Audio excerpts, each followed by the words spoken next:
Houston, Tranquility Base here. The Eagle has landed.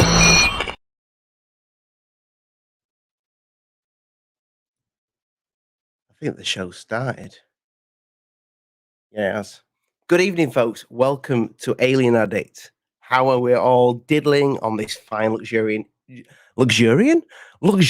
evening? God, I am growing grey. Look, I need to turn this light down because believe it or not, this is like a perfectly formed beard.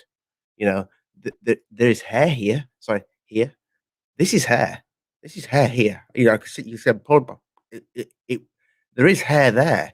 It's just it looks non-existent in this light because the grey, because it grows in patches. I need the just for men on there. Guys, I've tried to say hello in the chat with everybody with that, you know, with the you put the little at in front of the key thing, yeah. I'm dyslexic and I'm slow at typing, but hello to everybody. I love you all very much. You're all very sexy people.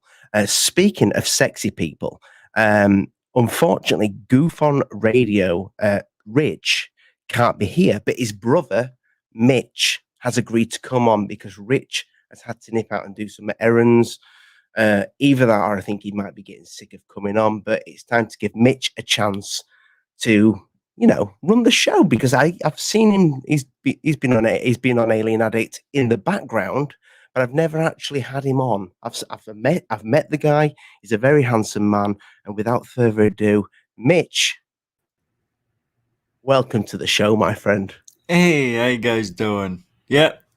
Rich couldn't make it. He had to go out with the folks. So I'm sitting in tonight. We have like minds, so it's the same thing, really. How you been, Mitch? I've been good, man. It's nice to meet you. And I've always seen you, you know, through Rich. So it's kind of weird doing this now with you. I'm doing fine. I'm glad I moved away from Phoenix with Rich because it's going to be 117 and 118 degrees for the next 6 days in Phoenix. Well, I would speak about the weather in the UK, but it's so unpredictable. And, you know, our version of hot is probably just like a bit of nipple sweat compared to what you get. Well, now in Florida here, I haven't seen the heat yet. Everybody's talking about this heat. There's videos about this Florida heat. 92, big deal. Nothing's happening. I'm okay. On the show last night, I saw Rich speaking about that, and he said that people are saying that it's going to come, and you won't know what's hit you. Yeah. So yeah. And the end of July, August. I just can't wait for the hurricane season. Well, it officially started, but really doesn't get busy until the end of July, August. So I'm very excited about that. Well, rather you than me, mate. I literally go on holiday and I come back and I look like a lobster. Literally. I do. I look like I've been microwaved. But anyway, without further ado, it is quite a strange thing that I'm doing this show. We've just been speaking about this.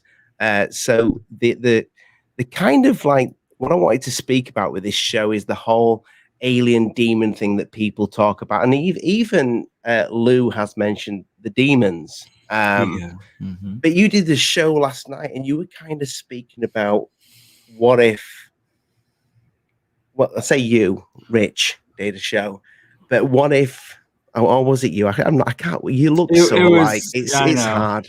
I have more gray over here than he does. Right.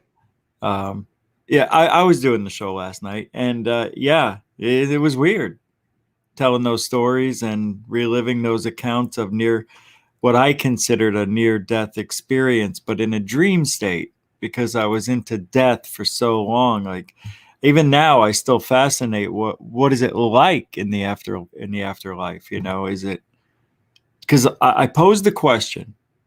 I said, everybody, tell me what you were thinking before you were born. I was thinking, it's going to be like when you're dead. Thank you, Regan Havoc. Hey. There you go, Stephen Gray gave you the thumb up there. I ain't got the bell like Rich, but you know, I am a bell end. Hey, no. What was it like before you were born? I can answer that question. I was a princess, and I was riding around on a. You prick. No, man, it's true. Why do they have those past life regressions? And they're all princesses and princes. So Nope. I will tell. I got to take this thing off. It's really his legs, his knees. I think he peed his pants. We may want to change the hat then. Oh, it didn't soak through.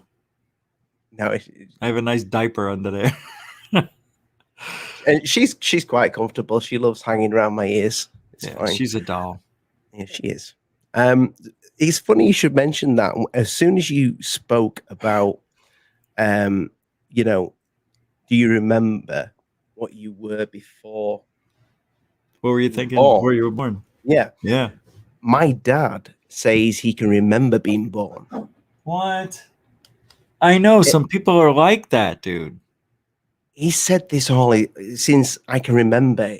He used to.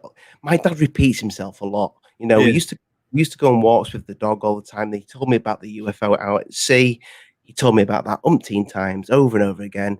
He told me about his experience with this lady called Anne Pugachev at school that was going round and round in a circle, like running around in a circle. And my dad turned around to his friend and said, when she runs around next, she's going to fall over and she's going to smash her face on the floor.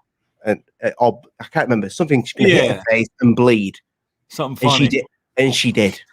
Yeah. That's crazy. He tripped her up. No, he didn't. She actually fell over.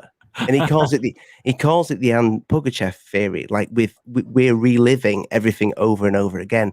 He believes that when you die, you come back as you again, but sometimes things change. But he says he remembers being born. He thinks the reason why he remembers it is because it's happened so many times.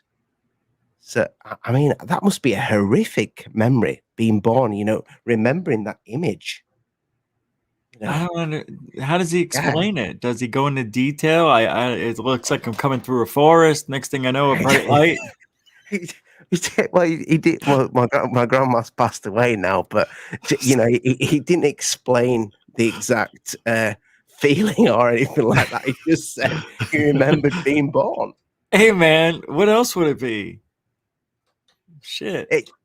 But I wonder if anybody else remembers being born. Yeah, I've heard of people saying that they remember being born, and then you ask for details, and they don't give you any. They remember the essence of it or something. You know, come on, man, give me some details. Just like my dad, full of shit. You know, maybe he remembers some. Did he tell you what he remembered? He said something about like the nurse, them weighing him and what have you. He kind of remembers being picked up. That's cool. The guy doesn't lie, I have to say. Why would anybody lie about that? He's not one of these people, you know, Billy Bullshare. Yeah. But I will say that because he's my dad. But he's the one that got me into UFOs because it's a very believable story that he told when he was out at sea. I've told you about that before, haven't I, Rich? The UFO in the 80s. Yeah, shot over the ship. But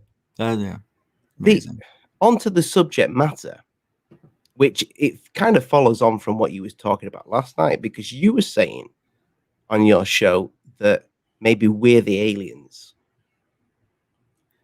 Yeah. We may be the aliens. We may be the soul, or what we think is the soul. Like, well, how does the heart start and the brain? You know, it's amazing to me, like the all spark. Like, what creates it? It's just, I guess, our genetic makeup. But it is odd that you could start our heart back up with jumper cables. Really, you know, it's weird. It doesn't make sense. It's energized somehow. I think that's weird. And I know there's fish in the ocean that have electric eels, and you know, other luminescent. Well, you know, those fish that light up, you've seen them. We all seen them. I mean, that is mixed in with us probably somewhere. I don't know, man. I just had this crazy thought that because we see ghosts and weird things move, that this is a running program. It's like it's been done so many times. I talked about that experiment I did where your thoughts can be imprinted on a high 8 film or any film, and it worked. And other people have tried that since, and it's worked. There's actually a study out there of some guy. Somebody was supposed to send me the documentation that this guy actually recorded what he sees onto video. So if that's the case, then maybe everything that's happening, poltergeist activity, seeing spirits, our creation, it's all because of the earth, and it's special, and it has a magnetic field and electromagnetic layer and all this other stuff. So I went into that. I don't know, man. I'm trying to fill in the blanks.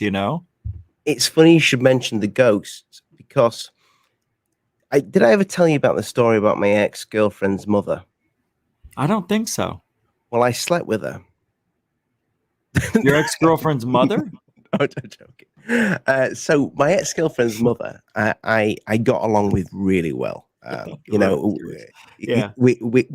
She used to tell me stories, this, that, and the other.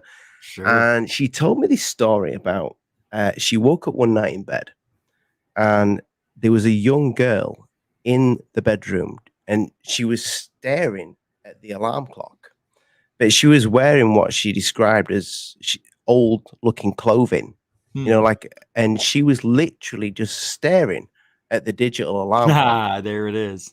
There it is. Yeah. That's it wasn't 3:33, but right. But but I just happen to have an alarm clock there. This is my favorite number. But yeah, she was staring at it, and she said at the time, I never had any sort of thinking like this, but she said, I wonder if ghosts are rifts in time. It's something to do with time, and because she didn't know she was a ghost, and she was like obsessed by this, because she was, in her mind, in her reality, she was maybe seeing something from the future. Oh wow! So if you imagine from the Victorian times and you see digital clock, you're going to be blown away by that. That'd be like looking at magic. How come we never see anything in the future though? We always see stuff that looks older. Don't you notice? Yeah. So I know. Yeah, I know what you're saying. Yeah, we never see a person standing there with an iPad, that you can't see them holding anything. Well, there was that picture, wasn't there? There was a picture of the girl that had, I think it may have been debunked, but it had like the spaceman guy looking behind her that was the guy's wife, they think. Oh, right. She just happened to dress as a spaceman.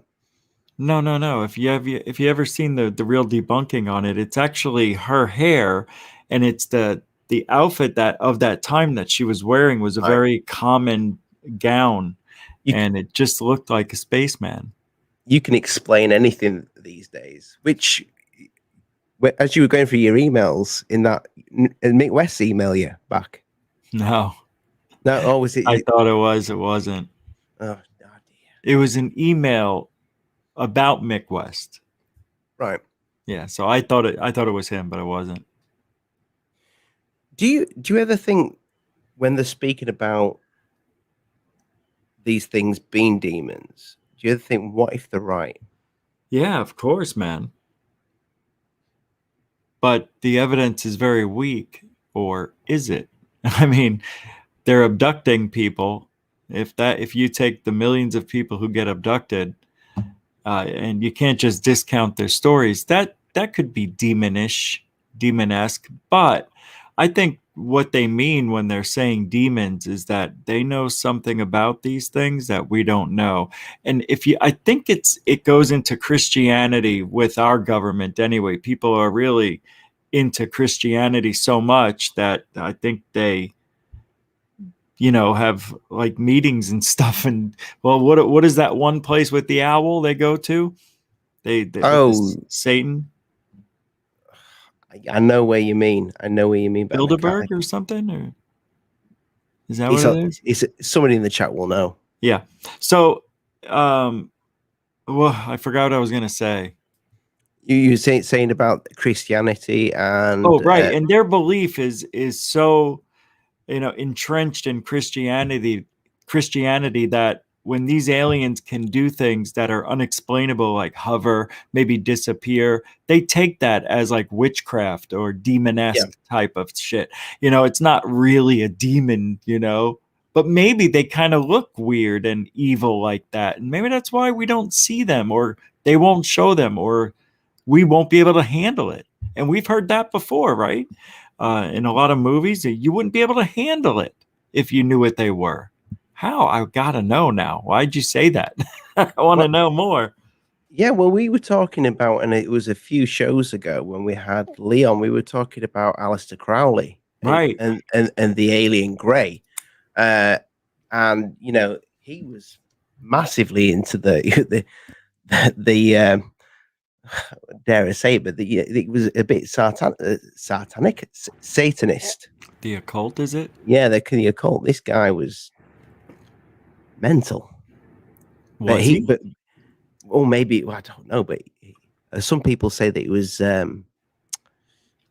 very bad person in some of the stuff that he did. But he definitely drew a picture of what looks to be, oh yeah, an alien grey, and that's what, like, that's over 100 years ago. I think it's over 100 years ago anyway. That drawing. Mm-hmm. It fascinates me. It fascinates me that the older stuff fascinates me a lot more than the newer stuff. Like you get the skinny Bob, you get the all the people do. Like, well, that's for another video, that, Rich, because I would like to pick your brains on that. You're blurred out. There you go. There you go. That's what you got to do. Yep. I just think there's so much, and this sounds silly because there's so much we don't know, but I think the actual people that are involved in this, like the Lous, the Greers, all of us, whether they're in it for the right reasons, I don't think they know the answers. I don't think any of them know the actual answers. Yeah, I'm with you on that. I don't think Lou knows. I think he's seen better videos, but I don't think he knows what they really, really are. Unless somebody told him, and and he'll never spill the beans. But who knows, man? Yeah, Greer, I don't think he knows anything either. He says he talks to them, man. So I figured if I tried it for 5 years almost daily and didn't get a whisper, I doubt anybody's talking to aliens with their minds, especially billions and trillions of miles away.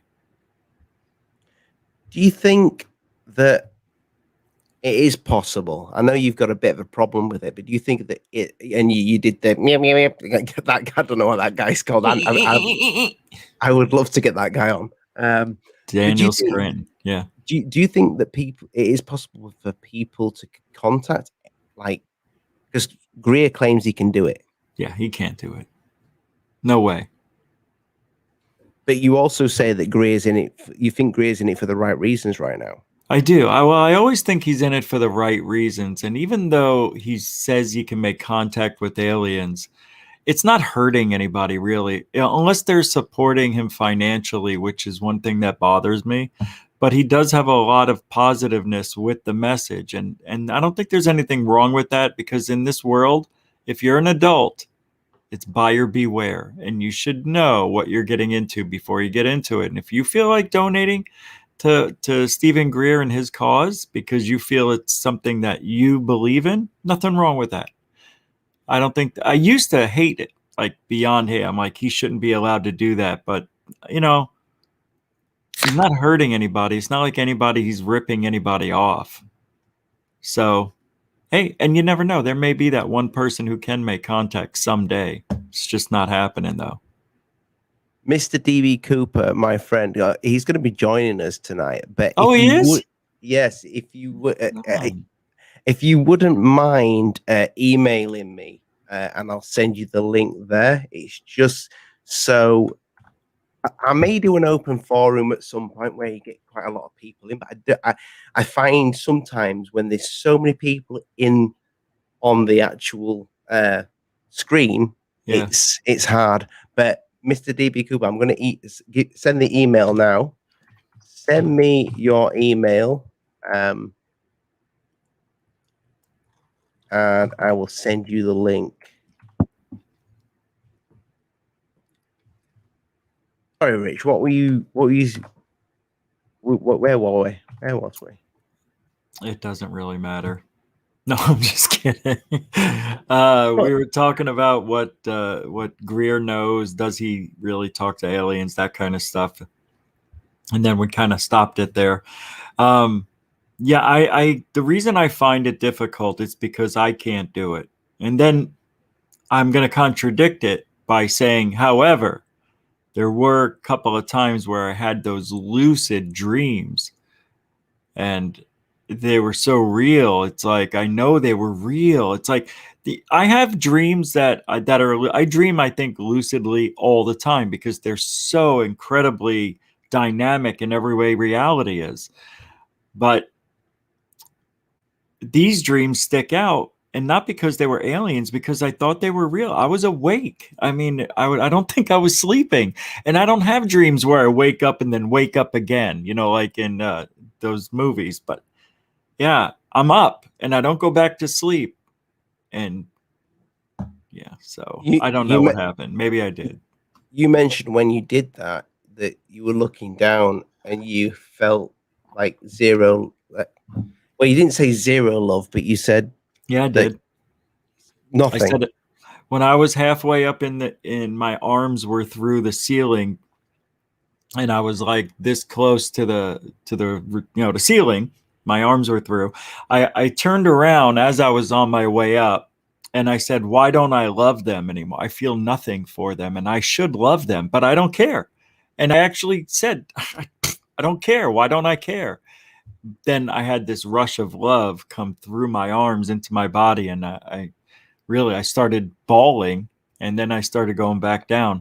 It was really amazing, that experience. It's because the previous 3 nights I was saying, I just don't want to live, really. I mean, what's there to live for? I mean, what else am I going to do? I've done a lot of stuff. I'm quite happy with what I've done and achieved, and relationships and family and all that. So what else is there for me? I kept having these thoughts and imagining what it would be like. And I don't know why that happens, but it does happen to me. And it's not out of depression. I'm not depressed or anything. So I don't worry about me. But I think that experience was given to me, and those things are life changers. That changed me. After that, it really did change me. It made me feel like I could die, and it does go on. And I really, there's a lot of love, and whatever it is, it's great. Why didn't I see hell or monsters? Why do I mean, this has happened to me twice. I've seen and felt love, and if that's what it is, and that's why I kind of feel like maybe we are aliens, because if we die and that's a near-death experience or a dream of it, or I was shown something, that's pretty powerful, especially for somebody like me who doesn't believe in crap. To have this experience, it really put me in a different position, made me think a lot harder about what's in front of me and what I've done and where I'm going and life in general. It was really a life-changing experience for the positive. I needed that. It's weird. Do you find it hard to I mean, it was almost like you wanted to tell the story, but you didn't want to tell the story at the same time. I've only ever seen you cry, I think, once before, and that was when Angus passed away. But when you was explaining that story, it almost looked like you were it was taking you back to that situation. That happened in 2007, and it felt like yesterday when I told the story. It had that much of an emotional impact on me. I could talk about it now and get that same reaction. It's weird. I don't know why. I'm trying to copy it. I'm trying to copy and paste. Trying to copy DB Cooper's email. Sorry, Rich. Oh, that's all right, man. You don't know why it. I don't know why it hits me so emotionally. Like I said, I felt every emotion of love that anybody could feel. I didn't see anyone. It was just this dark hallway, like a corridor, and it looked like it was medieval, like rocks. You know, like it was a tunnel of rocks, but it was like on a plane in the stars. It was like I was in a hologram almost. You know, like it was bizarre, and I don't know why I went up to my arms. I don't know why it went that far, but when my arms were through the ceiling, I was in this mist and I could feel it, and then my hand started disappearing, and it just like it was tingling, like when your hand starts to fall asleep, that kind of thing.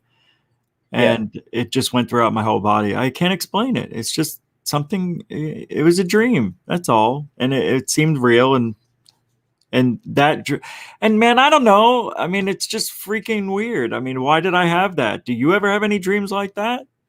So I've had out of body kind of experience. I felt like I have, like those lucid dreams, many as a kid, and they usually involved me like trying to get away from something, going down the stairs, and then it'd go in slow motion, always in slow motion when I was trying to get away. And I didn't even know what I was trying to get away from, but I don't think I come to think of it, I don't think I've ever had one that I've enjoyed. There was only one, and that's when I went to sleep with my little boy. When I fell asleep next to him, trying to get him to sleep, and this was not long ago. This was a few months ago, and I fell asleep, and I remember, like, I was outside my house, and all of a sudden, I'm floating off the ground, and then I jolted. But as I woke up, it was Dylan, my little boy, waking up. And it was really, really quite bizarre that he jolted at the same time as I did. And then there's not much. So dreams with me, I have the most amazing dreams, but they don't stay in my memory. Does that make sense? Of course. Only very few stay in my memory nowadays.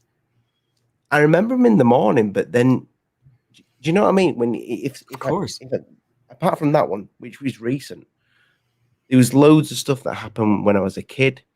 There was a dream when I was in a house, so I can remember this constantly. I have the same dream over and over again. From I'm going to say from being the age of 8 years old to maybe 13 years old, because that's just a guess, because it was kind of like that age of getting into other stuff. Mm-hmm. And I was in this house. It was really old looking with a balcony, and I always used to go out on this balcony. And at the end of the dream, I fall off the balcony and wake up. But I knew the house. It's almost like I knew the house. It's like you're feeling someone's fall, basically. You're capturing that for some reason, or it just happens to be resonating in that area. That's Maybe, unreal. Rich, I'm just going to send you. You'll think, why has he sent me this? I'm sending you DB Cooper's email because I'm trying to copy and paste it into here so I can send him the link. I have it already. Oh, have you? Can you paste it to me? Can you actually can you send in the link? Yeah. Beautiful. There we go. Job's a good one. Because I know what you were saying last night when you were trying to find that that bird thing. When you were trying to find something, you've got that dead time. I hate that. I know. I'm trying to do an email here. I'm not the most technical person. I can't copy the email on this computer on StreamYard for some reason, so I have to go onto this computer and copy it. But there you go. Yeah, the aliens and demons though that keeps being brought up. It does keep being brought up by many other channels, that, especially some religious channels, that say that really believe that this is going to be a false flag alien invasion. You know, they're convinced that something is going to happen. There's a channel called A Call for an Uprising. I don't know if you've ever seen him. No. But he's got like quite a few channels because they keep being taken down by YouTube. He speaks about a lot of things that you're not really supposed to say on YouTube. Right. But he is convinced that there is going to be some sort of alien invasion of some kind. Was that a cockroach? Flying one? No, yesterday my parents came over and my uncle did too, and they leave the front door open and talk. I'm like, can you close the door so lizards and cockroaches and now I've got these little gnats that came in yesterday because they hang out at that door. Not a flying lizard though. Not yet. I had one though. Tried to jump off your mother's ass. Tried to jump up my mother's ass. The thing they go right for my nose for some reason. It's like, what are they doing? It's the nasal hair. They like it. I know, and I shaved it all out. They're looking for it. It will be interesting to get Mr. DB Cooper on because I know he's had some things go on with UFOs. I used to see him a lot on UFO Proof's channel back in the day. He used to be on a lot of live discussions. What's his first name? I can't remember it. Starts with an A, doesn't it? No, it starts with an M. It's Mr. No, I'm talking his real name. Oh, because that's his email, and I can't find it. I have to go to Facebook. Hold on. I mean, what do you call it? PayPal. Hold on a second. I've copied the email. No. I got it. Don't worry. It's my fault. I shouldn't even brought it up. I got it right here. You got it? Yeah, I will. Guys in the chat, you're going to get a great guy on here, Mr. DB Cooper. Not only is he's an awesome funder of ufology. Thank you, Mr. DB Cooper, for the super chat, by the way. But he is a cool guy, and he knows his stuff when it comes to this subject. This stuff? Oh, here it is. Thank you, mate. Yeah, no problem. Have you sent me the email? Or have you sent him the link to StreamYard? This is weird. I don't know why it's not popping up. His email should pop up when I type the first letter of his name in here, and it doesn't. Don't worry, Rich. No. I got it. I got it. Hold on. I know I made a mistake. Here it is. Oh, now I see it. You got it? It starts with a P. That's the one. Yeah. I'm so silly. There it is. Subject, show, link. Have you sent him the link? I just sent the link. There, Mr. DB Cooper. Richard sent you the link. Oh, Mitch has sent you the link. Sorry, Mitch. It happens all the time, bro. So DB Cooper has had experiences with I believe I think that I don't know about death, but definitely demons? UFOs. The demon part of this is what we're gonna nail, right? We're gonna talk about that. Well, you see, I think it would have been interesting to get somebody on who's quite religious when it comes to this. I know. See, I am not, but I do have an open mind when it comes to any of this. And I think if you don't know that old saying, if you don't know what you don't know, I don't even know what that means anymore. In fact, nobody knows what it means. And I don't know much, but I love you. But I'm going to go back to what I just said. So the UFO Jesus of this world, the Lous, the Stephen Greers, these people who kind of they're very well spoken. They speak out and they act like they know absolutely everything about the subject. Or Lou doesn't. But he's kind of like, I can't imagine him ever saying anything to do with Jesus. No.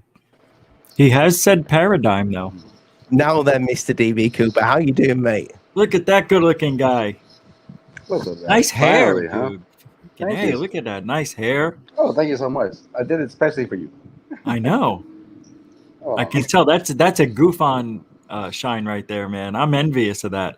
Let me get the camera angle straight so we get this whole conversation. You guys hear me okay? Yeah, we can hear you. You sound great, man. Okay. I'm sorry, Ali. I jumped in. Oh, Rich, no. I forget I'm not um, on my show. Rich, thank you so much for everything too that you've done. It's probably maybe the first time, besides maybe the time that I called you on your show, that you probably even see me like face to face, Yeah. and we'd exchange those stuff, the camera and everything, and you know, I mean, thank you too for everything that you've done. Thank Believe me, you. you when all this shit with COVID was going down, you put so many smiles and stuff in a lot of people that I really do appreciate that. Let me just put that out there. Wow. Alien Thank you. Addict, Ollie. I mean, we've been around for a very long You, time, my friend. that with UFO Right? proof. UFO proof. Kyle, if you're watching this shit, I hope you're doing good. You know, I hope your daughter and everything that's going. I hope you're good. He's coming on Um, soon. you Not on know. this show, but he will be coming on. No, so yeah, I mean, hi to the world, Gufonians, all the Gufonians there in the chat Hey. and stuff. I love all you guys. Couple extra people in there, you know, Zach, the Corals, the Lisa Marie's, and stuff. I love all of y'all, and really do appreciate just you guys giving me a second to just listen to my opinions. You know. Well, you know, right back at you, man. I mean, seriously, you've been a huge supporter for GUFON, and like, you know, gave me that camera, that Nikon P900. That thing Oh is yeah, beautiful. don't make me pull out the P1000. I was just like, you know, because that's what I Don't got. you? You know, Yeah, oh yeah, that's yeah, yeah, that, yeah. that's. Those are nice. No, don't make me do that. But no, no. But I was like, there's I no person right now that I was like, you know what? You go out there, you took so many videos and pictures, even of the before you moved to Florida. You know, you would take videos and stuff, and I was like, you know what, this. If anybody deserves this damn camera, it is Rich, you know. So oh, you should see all the videos I have. I just haven't put them up yet from that camera. It's awesome. It's so much different than a cell phone camera. It's crisp and clear, and yeah, can't thank you yeah, enough for that. And you can man, no zoom in problem. so well. No problem, man. And the cousins, if y'all finally seeing me, hey, I'll tell you what. The first place that breaking video of the cousins breakdancing was probably put on Kyle's UFO proof channel. Okay, and when I saw that, I mean, I myself, you know, I mean, growing up as a kid out here, I was in music and a whole bunch of stuff. So seeing those guys doing stuff like that, I think to me humanize those guys. I know a lot of people out there have so many opinions and so much stuff when it comes down to say like a third phase. Believe me that I've had the same thoughts and stuff that a lot of you guys in the chat room probably have about them and stuff. But those guys are really nice dudes. The times that and I haven't talked to them as much as y'all think, but they're nice guys, man. And they got the a channel that is growing on YouTube. It's not easy to do what they've done, you know. To be in this field and ufology, people still laugh at me when I have dinner or circumstances when I'm around people and I actually get to talk to them about UFOs and cases that have happened that we all know. People still laugh at that shit, you know, Right. and it's just like sometimes you know when people actually have like-minded about you know the phenomena, what's happened, and we can actually just talk about cases. All jokes aside, have a beer and laugh at shit. But there's obviously something going on. Um, you know, we know there's a lot of big people out there. I mean, we know the Lus, you know, the Dolans and all that. My respects to them too. I mean, I actually like Dolan a lot. But it's just like we've got to come to a point where we know that a lot of this shit is kind of just like there is marketing that exists in the field and stuff. And we get that. I mean, I get that. I hope people out there understand that you know if you have a love for this subject and you kind of try to even make a living or do something about that. I mean, marketing and all that shit is going to come into play when it comes to this. But you still have to have a passion and a love for it, which this is what I look at for certain people in the field. You know, smaller channels, bigger channels. You know, Lou. People have opinions about Lou. And thank you for your service, Lou. I mean, all shit aside, Right. my dad served in the U.S. Air Force, so thank you for your service. Honestly, I will not take ever that shit away from you. You know, but we're gonna have our opinions about like the field. I mean, as far as what concerns UFOs and the shit that's in the skies that we don't know what they are. Um, you know, can I point out like 5 or 10 people that I kind of look at myself? Yeah. By all means, mate. Yeah, yes. We could talk about the Greers, the don't say everybody that you guys have mentioned. You know, we could all have those conversations about all of them. But can any of us actually say what the fuck those little dots are? No, No, man. absolutely not. And then at the end of the day, there's still like dots up there, but it's like, what the fuck are they? You know, and like I said, it comes down to like marketing and a big thing, but at the same time, it takes time. Like you say, Rich, man, you know, shit, you want to do this for a living, man. It takes time and energy and part of you to do what you're doing, and that's why I can respect Greer. Everybody has their opinions about Greer, but I can respect all the energy that he puts into it. Same for Dolan, you know, same for all the people that really, you know, even people that a lot of you guys might not like.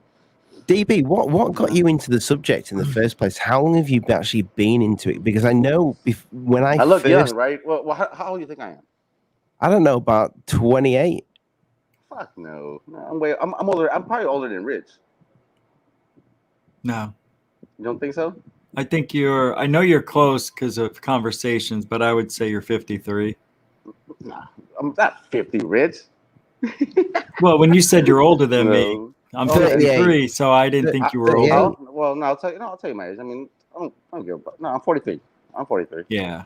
You look it. You don't look 43. You look 35, 33-ish. You look well, mate. Man, I hope they But still I keep knew you telling were me older. that in like the next 10 years or something, you know. But It must be that. It must be that clean living, mate. What's that? Must be that clean living. You know. Oh, so look, honestly, for 10 minutes, you know, like I don't want to take a lot of your, you know, because I really, I love listening to you guys talk all the time. But if you guys have any questions, anything you guys want to ask, yeah, I'm interested to find out what got you into the subject, because you've been on the scene now probably since I started YouTube with a tiny little channel that I talked a load of nonsense on, which was Elvis 51. But I used to come onto UFO Proof's channel, and I'd seen you on there a few times. Well, more than a few times. But how long you actually been into ufology, and what got you into it? Okay, I'll give you like a little quick synopsis of it. You know, I mean, honestly, like I said, my dad is a military guy. He's actually, you know, I mean, you know, I didn't grow up with my father, but he's a serious dude. You know, after he left the military and served in Vietnam, he went to Mexico and he opened a hospital. And he was like the main surgeon and the main guy there. So he's not the type of dude that's gonna bullshit or tell you some fake stuff. You know what I mean? He's just not that type of person. What got me into it, I was like 4 years old. My dad was having a fishing trip out in Lake Chapala in Jalisco, Mexico, and they took cameras to take, you know, pictures of their fishes that they caught there in the morning, whatever. But you know, they were sitting there like probably like 4 in the morning in a lake in Jalisco, Mexico, and a disc just showed up and it was floating in front of them. Nobody there. So there was probably a disc maybe about 40 feet. This is what my dad told me. But I saw pictures. So he took about 3 pictures of it. And I remember seeing it to this day. And I asked him, what is that? And he said, son, I don't know.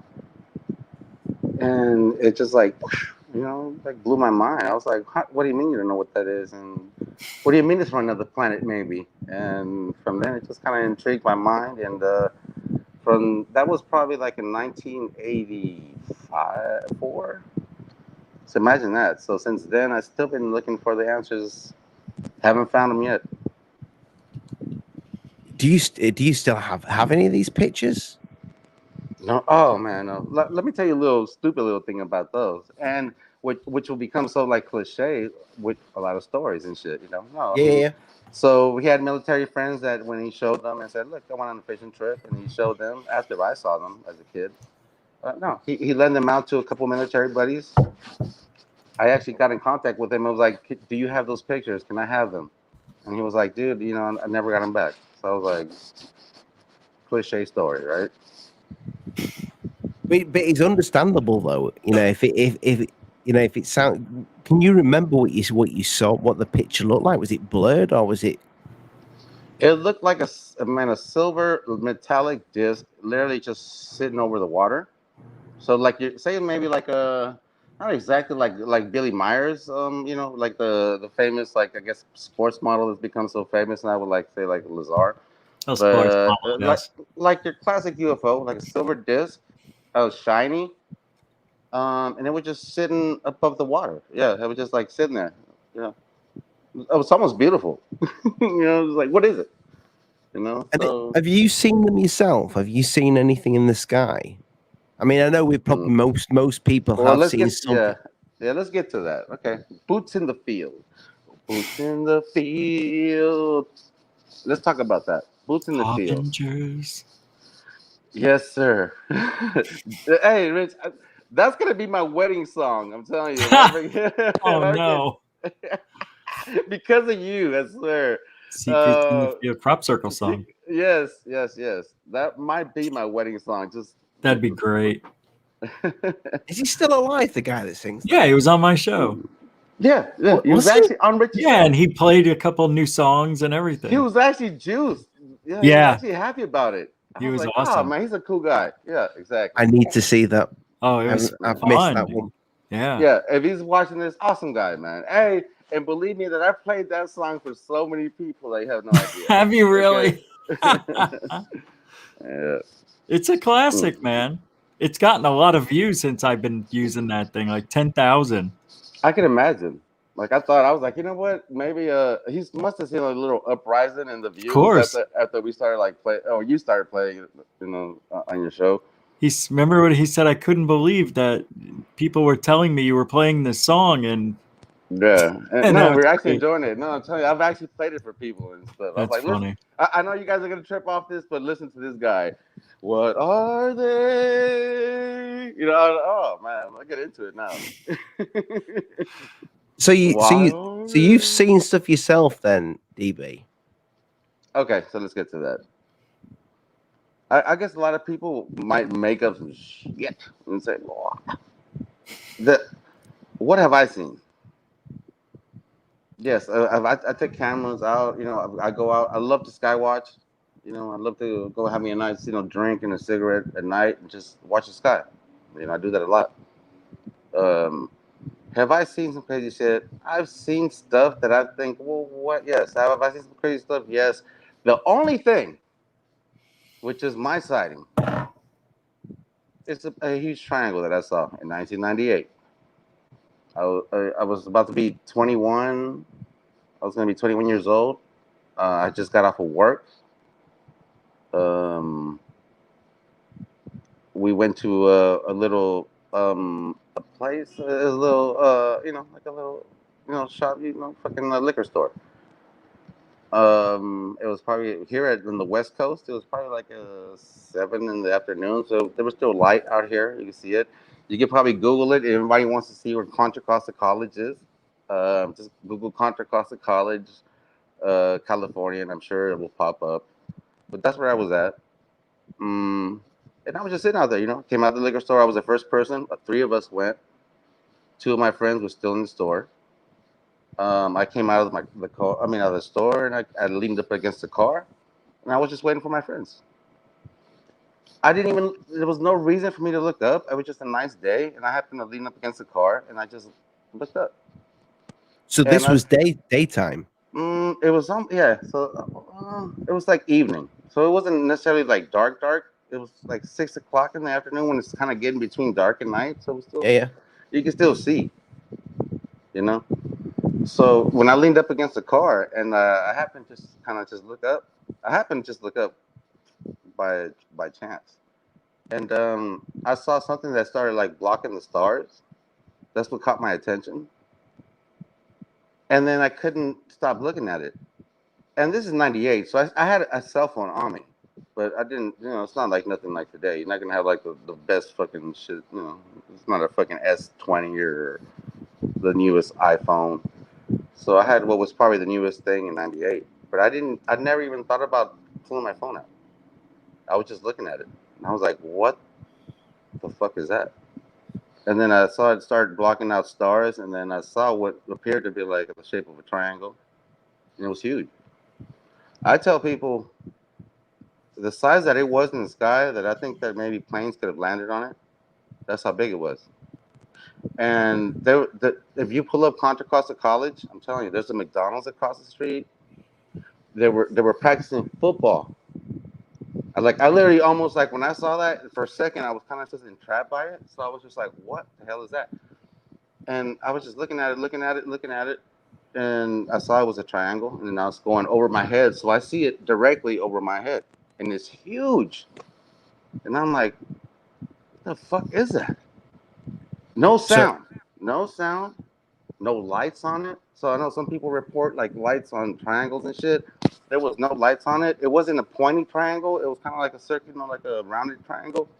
But yeah, it was just like floating, like like almost like it should be a blimp, but it was so huge. It wasn't. To me, the only thing in my mind that I thought of was like a B bomber, but it was just super huger than that. I mean, like 20 of them. Like, that's how big it was. That's the thing that always kind of stood out in my mind during that 40 seconds maybe that I saw this object. It was just that it was huge. It didn't make no sound. And then right afterwards, after I saw it, I actually my friends came out the store. That's what kind of brought me out of my shit. When I was like, and then I heard my friends talking. So I kind of looked at my friends and I was like, hey! Like I started yelling at folks. I was like, hey! I was like, look up! I was like, look up, bro! I was like, look up! And my friend actually, I have a friend that actually saw the back of it. He said, what the fuck is that too? And I said, I don't know. So we were looking at this shit. Yeah, and it just flies off. And we're sitting there for a minute. And my friend's like, happy birthday. And I was like, man. Was it? And that was it. Was it moving slowly? Was it? Yeah. Nope. I saw it myself. I probably saw it for about shit, bro. I'm telling you, time stopped for me for a second when I was looking at it. I didn't take my eyes off of it, but say about 40 seconds to a minute that I actually saw it. Bro. When I actually got my whole eyes on it, it was right above me. No, it like flew over me. Like I saw it. That's what I'm saying. I was there like this, bro. Pretty much. And then I forgot about my phone. I forgot about my friends until I heard my friends coming out the store and talking. That's kind of what drove me out of it. And that is the only time. But look, and I've been into this phenomenon since I was a kid. And that's probably the only time that I've seen lights and shit in the sky. Don't get me wrong. We've all seen dots. But to say something solid or something that I could tell somebody, you know what? No. I don't know what the fuck that. I don't know. We have something that's like way advanced that they're not telling us. Or I don't know where the fuck that shit was from, bro. I mean, and that's my story. And that's what I saw, and I don't know what it was, bro. I wish I could tell you.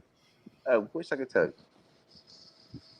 I mean, for the GUFOnians out there, DB, I would like to know what your take, because obviously Rich speaks quite a lot about, not Mitch. Mitch is quite cool with Lou. It's just Rich that's not. So Alessandro, do you what do you actually? I know you said you kind of been a bit playing devil's advocate there, like I do with that, but do you have any suspicions about that guy? My opinions on Luis, that's why I almost bring up like fucking like the marketing and shit, because I'm like, okay, I mean that dude obviously did some service, and saw some shit. So I'm like, God, would this be the guy? You know how we always talk about the dotties, people that something. Is this the person that they would plant for all of us to tell us some bullshit? That's crossed my mind, for sure. I want to say that what I've heard from him he seems like a legit dude, but he seems like he is like right now like the star of the show when it comes to like say in the world of ufology. If you want to talk about people that are fucking going to be on Travel Channel and people that are going to be getting calls, it's probably him, Jeremy, Corbell. I mean, that Rich. Where's his body of work? Who? Corbell? Give me one piece of paper that he's worked on that has notes on it. Corbell or Both of them, Luis? Corbell and Elizondo. What kind of work have they done? Lou hasn't. Nope. That's a good question. No, that's an excellent question. No, really. No, that's an excellent question. But at the same time, I feel like I am not nowhere near where they're at. But I feel like somebody could, like when I talk to the folks that I talk to, I feel like they could say the same shit about me. So I try to put myself in like their shoes when I'm trying to like not say like judge them, but like I'm trying to see in my head. I'm like, okay, God, is this part of just the bullshit, or is this, or are they being legit about what they're seeing? Yeah, but Lou's on TV, on all the mainstream media Well, what do outlets. you? You're not. Neither am Yeah. I. So it doesn't matter Yeah. what we say, really. Yeah. It's what he's saying. Now, I was going to bring this up anyway. Is he really doing anything wrong? I was thinking about this today. Why am I upset with Lou? What did Lou do that is so bad? To be honest, I'm trying to think about it. That's a good question too. Other than not having any body of work. Some of us, yeah. Well, to some of us that have actually like followed and really try to look for stuff, yeah. Like I said, when I see Lou, I say, okay, is this the face that they're gonna put in front of us now? And I was like, okay, is he opening the phenomena when the TTSA first started out with, and DeLong and everything? I said, okay, look at it, bring in DeLong to be like the marketing place to bring it to the people. They're gonna need somebody like Lou to be like the logistics guy. That's gonna be like the guy that was almost like the boots on field, and then they're gonna need everything else that came along with it. Man, you know what? I think Lou is stuck almost in a nutshell. He's stuck in between a rock and a hard place, honestly, right now, because he is the face almost of what, like what Lou. I mean, Lou right now is like what say Greer was to us for a long time. We see the Dolans and the certain people that would, we would look at documentaries and see what the fuck they're talking about. I think he's kind of like the new face. I don't know if Greer like really appreciates that because Greer's been putting in a lot of work, and I get that. I really get that too. Do I believe that? Do I believe that the government actually offered Greer $2 billion, and he said no? Oh man, look, as a man, I try to put myself in those shoes, and I'm sorry, I love y'all, and as much as shit that I want to say that I represent shit, but if somebody put $2 billion in front of my face, I'm kind of gonna be saying "fuck you" to everybody. You can have your own jet. That's the root, because you could do everything else you want with that. With $2 billion, now you could make ufology what it's supposed to be. So for him to say that he actually turned that deal down, I don't know if I believe that. But I do appreciate he has done a lot of work. Don't get me wrong. I think people get on Greer because of him charging people to go see his seminars and shit. And let's bring that up. And people talking about him maybe possibly dropping flares and planes and shit. Would I put that past him doing it? No. Do I think he did? I don't have any proof of that. He didn't drop flares. He knew they were going to be there. Exactly. Because you can get those. You can get the dates of when they're dropping flares on military ranges. Could he have possibly, just had a little part of it? I look at all those possibilities, Rich. Really, I try to put myself like, okay, let me say that I'm Richard Gere and I'm there. Okay, all these people paid me fucking $2,000 to come out there and fucking watch the sky, and I'm not gonna show them nothing. Maybe I'll pay somebody $2,000 to come drop some flares. That shit passed through my mind. I mean, it's so hard to say it doesn't. I appreciate this and the work and everything that the dudes brought in, but are those questions out there? I mean, yes.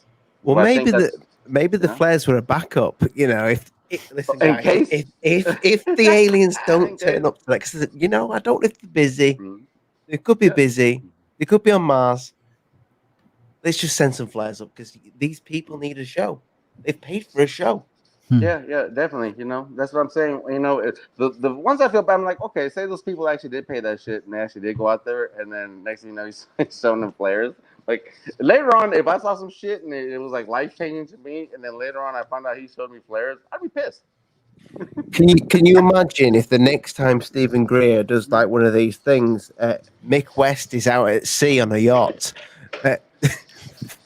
filming flares going up. That's so funny, actually. Gotcha. I mean, anybody could do that. I do appreciate the man. I do, you know, and I know what it takes to like try to put something together that big and make money and have love for the subject. I get that. You know, that's what Greer. I mean, I do got love for you, but I mean, if we want to have conversations and talk about really what's going on, and I guess ufology, these are the questions that like I want to know and have. Let's get real. Come on, what's the next one? Come on. DB, though, I know you kind of just dropping in for a little bit, but before you do go anywhere, what do you make to, because the people that we spoke to in this community for a long time now have always talked about the paranormal, and there is a lot of people out there saying that you must have heard this saying, fallen angels, these things are demons. What is your take on that? So you know, I have the Virgin Mary tattooed on my arm. But look, I'm gonna tell you one thing. Yeah, that's also a super great question that I think. No, if you're in the field, I mean, honestly, between even in closed doors, we have to talk about this, right? I mean, where does religion fall into the world of ufology? That's a great question. Yeah. To me, look, me personally, as me as a man, like I get down, I kneel, and at night I pray to like say Jesus Christ. But doesn't mean that you have to. Doesn't mean that somebody else has to. It could be Buddha. It could be Allah. It could be there could be a lot of other gods out there that honestly, I am not a god, so I can't tell you what those things are. I try to get down and say I'm not the center of the universe, and I pray to Jesus, but doesn't mean that you have to. And if you don't believe in that, it's okay. It's okay. We don't know. Honestly, none of us know. Honestly, none of us know. And in the end of the day, none of us know. I mean, faith is a crazy thing. The word faith is a crazy thing because it's almost like you have to believe in something without you knowing that it's in front of your face. That's what faith is.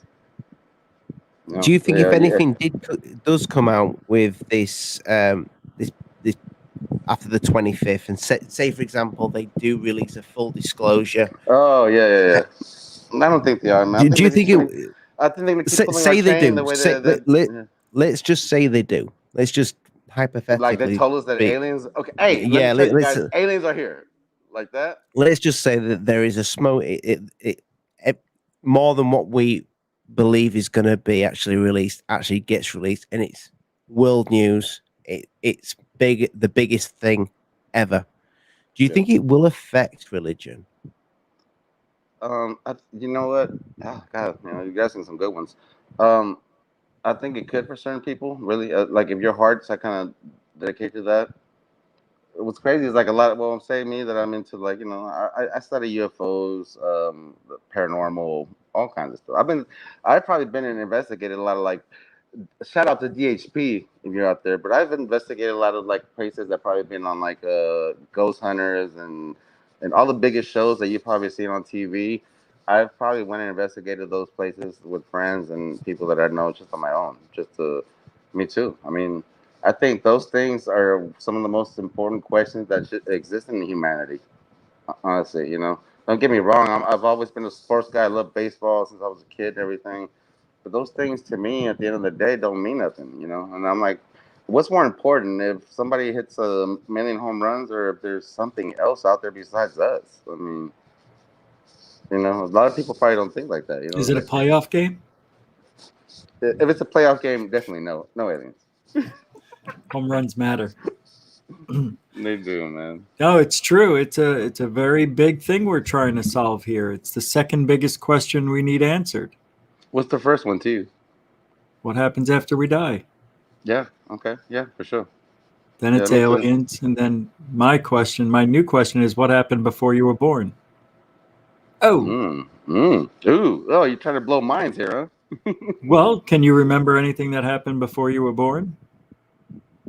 Other than Ollie being a prince and a princess. No, I can't say yes. Do you believe in reincarnation? Ooh. Man, that's a good one. Honestly, to me, if you were asking me right now, yeah, I don't think that you die and it's over. Some people think that you die and that's it. I have felt so much shit, good, bad, and everything that I'm like, this energy cannot just go the fuck away when you fucking close your eyes. Why not? It does for cows and other things. How do you know cows don't have Because we feelings? never, because we eat. Because they taste good. I'm not a believer yet. But just because we think that we can think more than a cow doesn't mean we can go to heaven. I mean, we're just a Damn. carbon-based life form. That's all we are. Okay. Oh, so okay. Look, all religion stuff. So you think when we die that it's just the lights are just gone? It's because of the same question I have. What happened before you were born? What were you? Mm. Why don't we remember that stuff? If we come from somewhere, right? I mean, don't we come from somewhere? Aren't we being reincarnated as something, or no? But would it defeat the purpose if you actually remembered what you're supposed to learn here? Right, and that there's a lot of people who believe in reincarnation, which I think it's impossible. But nobody comes back. Nobody tells us anything other than people having these, stories of going to hell or seeing Jesus. I mean, why would you see Jesus? Jesus doesn't even look like what we think he looks like. You saw Jesus last night in the chat. Yeah. Oh man, that's a great one too. I tell people that too. Hey, look, the pictures that we have of Jesus. Oh, and he's beautiful. Don't get me wrong. But okay, all you Bible followers and stuff. Look, nobody knows what he looks like. I'm gonna tell you one thing. Nobody knows what he looks like. So when you say that we're made in his figure or in his image, it could mean that we have 2 arms, 2 legs, two eyes. How do you know that those aliens are not more in his image than we are? I mean, there's no way to answer that. Maybe they, the supposed aliens, look more like Jesus than we do. Who wrote the Bible? We don't know. We don't know what he looks like. I think we're made in the image. I say, maybe we got 2 arms, 2 legs, we're all the same. Who wrote the Bible, though? Where did it come from? Oh no, that's the golden question, Rich. No, isn't it the Gideons or something like that? Isn't there some religious cult from like a long 2,000 years ago or something that wrote the Bible? Look, what do you think? Do you think it was all made just for to control humanity, or do you think there was kind of some divine stuff to it? Yeah. No, I think it's both. Well, if you look at the acronym Bible, basic instructions before leaving Earth. So those are everything we need to follow to be a good human on this planet. That's why I think we're an alien, because I think that Bible has given us instructions on how to act like a human and pass as a human and stay out of trouble. And when you have sin, you pay for those sins. When you die, you get the crap beat out of you when you go back home in your alien spaceship. You're not supposed to do. You're not supposed to murder. No, karma, you can't right? murder other avatars that are human. You took an alien soul away. Now that alien has to roam the earth until there's room to bring him back. Karma, baby. Shit. That's why there's ghosts. Karma, baby. All jokes aside, Rich, you keep mentioning. No, but I'm going to say you keep mentioning that. You keep talking about this Matrix. Do you think it is? I didn't say Matrix just now. No, I know you didn't, but you keep implying about, that this is a simulation. No, not that it's a simulation. That I think we are on a real place that is made for us. For aliens, maybe they go on vacation, and maybe this 80-year life is a vacation away from their body and mind and soul. Oh, I know. Everybody thought that when the Matrix came out, it was just a fucking movie, huh? Everybody was like, but now it's just like, oh, is this a fucking video game? Are we in a fucking video game? Oh, y'all gonna throw this out? Look, from nuts and bolts for all of us that love UFOs to interdimensional to now, it's just like, is this shit even real? What if it's like Westworld? Hey. Why not? If anybody here has watched Westworld, we could be living in Westworld. We could be those robots and don't know it. You're opening more questions than nothing, and that's honestly, you know what? That's what somebody in ufology. If you got into this, and you think that you're gonna answer these questions, no. I was like, you know what, man.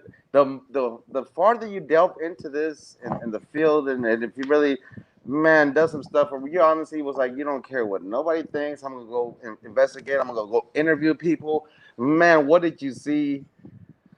The more you investigate, it's like the least you know, honestly, in this field. I'm like, I thought I was gonna find answers, and honestly, the more I delve into it, I'm like, what the fuck is all this shit, man? I don't know anything other than more history about ufology than anything new. Oh, and I love history too. Don't get me wrong. Oh, I love that shit too. That's all you But learn when you get in this field. You just learn of all the things that happen. You don't learn anything new. that's a good part of it, though. I love history. I'm a nerd, dude. I'm a Yeah, nerd, I love bro. it too. You know. What do you make of the threat, though, DB? Do you think That they're a threat? Do you think it's a threat, and what do you make It of seems this? like a new term, doesn't it? It seems like they've been throwing this right now, like recently now. Like, I mean, come on. We've been seeing these things since the 40s, and now all of a sudden they're like a threat now. I'm like, dude, you guys have seen all these things for like the longest time. Are they suddenly a threat now? Now they're a threat?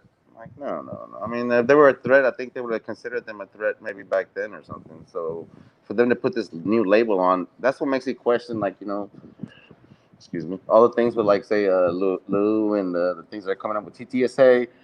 I'm like, is this like the new little like thing that they're gonna show like all of the public? They're gonna tell us they're gonna present something like shocking and mind blowing, and at the end they're gonna tell us it's swamp gas. That's I'm like, God, I hate y'all.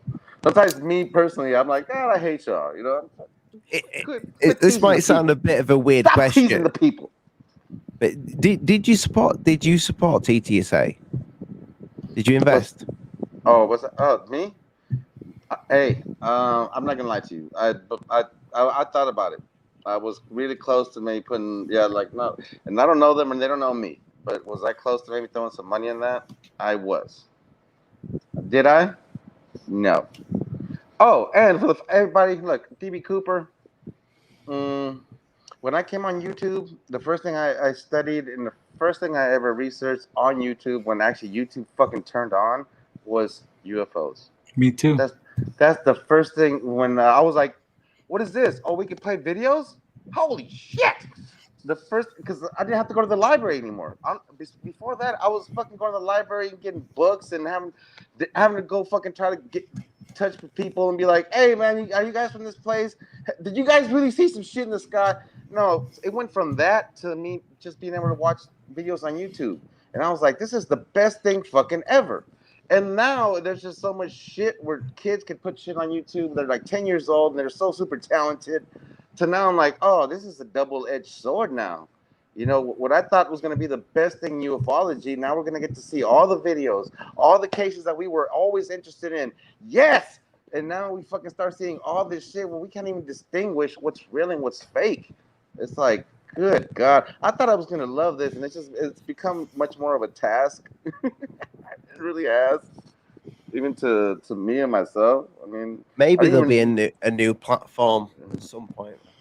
Oh man, it's gonna continue being the same thing they do, man. There's gonna be TV shows and stuff like they do on Travel Channel and Discover and now. So let's wait to see what they tell us. But I don't think like as far as like anything special besides the UFO videos that we've seen recently. I don't think there's gonna be any super new developments that's gonna blow your mind. It's gonna be kind of like that.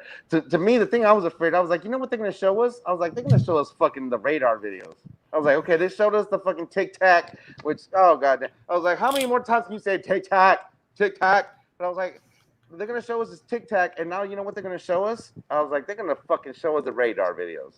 And I was like, what the fuck is that gonna prove? Okay, there was fucking something there, but the question that we're asking is like, what are they? What are they? Are you gonna tell us? No, I don't think they are, bro. So disclosure, sorry for everybody that's listening to this. I think you're gonna be super disappointed when they tell us that it's probably swamp gas again. I swear, that's what they tell us. We don't know. They're gonna tell us that they don't know what they are, basically. To me, I think they're gonna tell us Look, guys, we don't know what the fuck they are. Hopefully, they're not fucking Russian and Chinese, but we don't know what they are. That's what we're gonna get. And I just fucking hate that shit, you know. And we're gonna have to fucking listen to fucking Dolan and all the, you know, Greer. I love you, Greer, but we're gonna have to keep listening to this shit over and over and over again. Rich, when's Greer putting that video out? The that he's doing the sponsor for. I don't know. I thought it was going to be around July. the day after. The videos are great. Did you see? I mean, you know what? The video that, you know, and the cousins. You know what? Shout out to the cousins. Let me take 60 seconds to talk about the cousins. I know a lot of you guys out there, and unless you've been, like we say, boots in the ground in this conversations, unless you really know. I mean, these guys have been around and done a lot of things on YouTube. I know you guys. A lot of people just have the worst criticism about people just because they post videos, but the cousins are nice people, man. If you knew them like as people, they seem like somebody that you would have over. Beautiful boys. I agree totally. Yeah, me too. You know what I mean? And I don't know them personally more than a lot of you guys in the chat. I know, so don't think there's a lot of super hidden shit too going on behind the scenes. I'm a regular person like y'all. But the cousins are good, man. I like the cousins. I think they've I give them props for growing their channel and doing all the shit that they've actually done. And I'm gonna support that. Straight up. Good. Mr. DB Cooper, thank you so much. I really appreciate you coming in tonight. And it'd be good. And I hope you'll join us again sometime. But it's nice to see the legend. You need to come on channels more often, and you know, hell yeah, you've got some hell of a good views on it. Love it. Well, you know, I wouldn't mind coming over here and talking to some. You know, I mean, I know I kept it to us, but you know, even people like, you know, I appreciate a lot of people. DHP, if you're out there, I love your thoughts and stuff on the paranormal. I'm looking for answers myself. Cousins, keep doing what you guys are doing. Don't listen to like all the criticism. You guys are doing an excellent job. Rich, keep doing what you're doing. Just be you. You know, and Ollie, man, we've known each other for a long time. Man, I got respect, and you've grown a lot too. And man, I respect you, and I like to listen to your shows. Bro. Thank you, mate. Thank you. Well, Mr. DB Cooper, come on again, my friend, and hey, we'll get the old band together sometime. That'd be cool. Hopefully. I know these guys are about to do a little trip. I'm gonna try to catch them. I know they're gonna be traveling around the United States for a minute. I'm gonna try to find them and where they're at, and hopefully you see us again. You know, maybe having a drink or maybe just a nose. You know, have a little nose. Oh hell yeah! Oh yeah! Oh, look. Yeah, let me show you. I got a nose. Don't do it. Don't you? I hear that. Let me crack one just for you because I have it in the fridge just for you. Look, I have it here just for you, and I will say goodbye on that note. This nose is for Rich. Pour moi? Oh, you gotta open it to the mic. It's a good one. The best popping can that exists in the universe. It is. It makes the best can opening noise of all time. I love all you guys, Gufonians, Ollie, to everybody that wants to listen to this theme. Thank you for listening. This one's for Rich. Beautiful. It's pretty good. It's a good can open. Mr. DB Cooper, thank you very much, my friend, for coming on the show. We did a little too fast, though. You opened it too fast. It takes a lot of practice. Well, Mr. DB Cooper, ladies and gents, I've been wanting to get him on for a while to talk about his sighting. Why are you flashing, Rich? Why are you?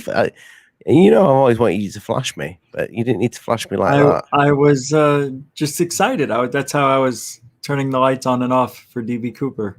You know what the best sounding can is? I know you don't drink beer, but opening a beer, I think is a different sound. It's got a more bit of a bass to it.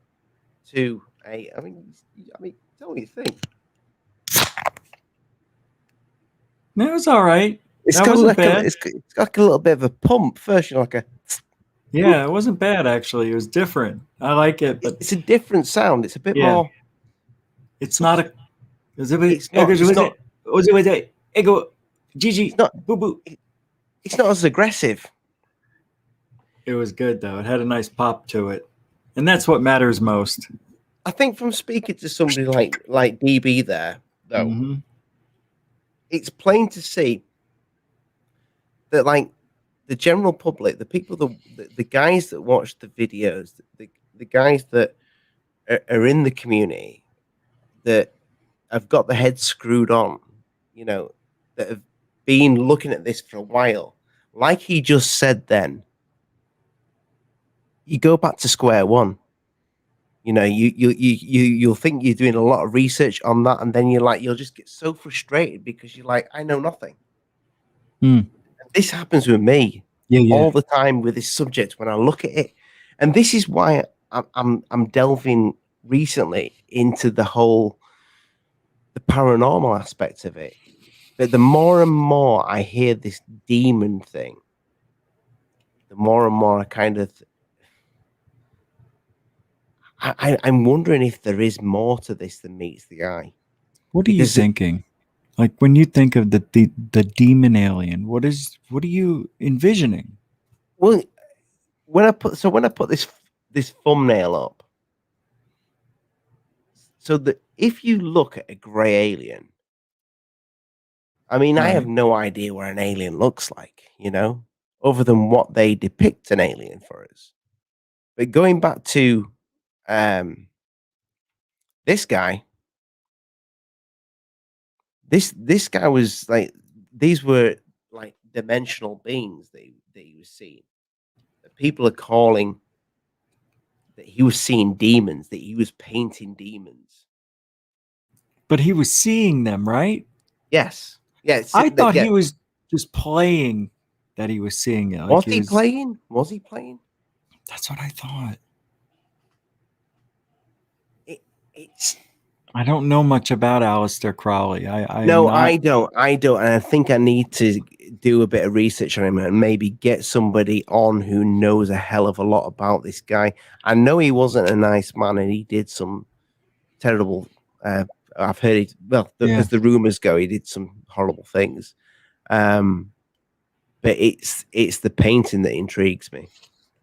It's an interesting painting because it's the only thing that I kind of I go back to and think, well, this is before any of the kind of the whole reason why I wanted to do this video tonight is because of the movies, and I think that kind of what spurred you on with this, because we're seeing this right now. We're seeing we saw that I showed you that invasion trailer. Did your channel get did you have to remove a clip, by the way, on last night's video? Yep. I thought you did because it 3 cut clips. off. Did you get a strike? No. No, a copyright claim. Yeah. Yeah. Why can't we surely if you're showing a trailer, you're doing them a favor. I know. I don't know. And I knew that I shouldn't have shown that because I've heard people say you can show a trailer, and I'm like, no, I don't think you can. You can't. Yeah. So you can't. I also got hit with the music on it too. Yeah. So I think with the trailers is that they got the licensing to play the music. So, but unfortunately, you can't play a trailer, even though they need to change that rule, because if you're showing the trailer, you're promoting it doesn't make sense. I know. It's not right. Yeah. This is the thing. There's a hell of a lot of alien films coming out now. A hell of a lot. I know. And this goes back to where they're saying, well, I'm seeing other channels, certain channels saying this is what they're prepping us for.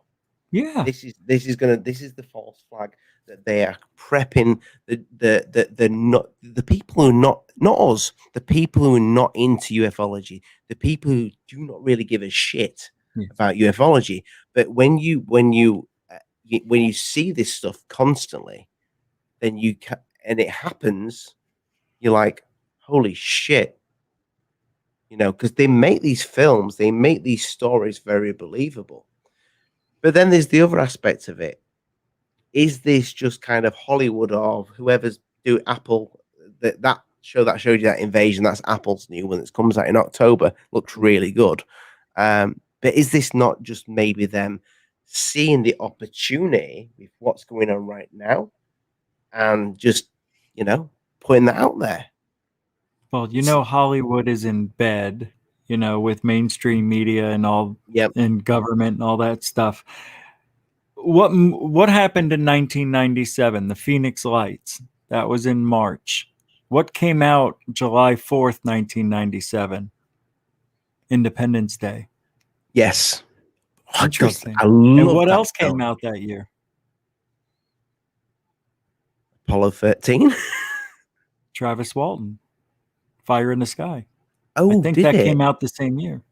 Yeah, I think you're right. Or was it 1996 that came out? I don't know, but it's close enough It's that it made around me about then, yeah. remember something about that. Yeah.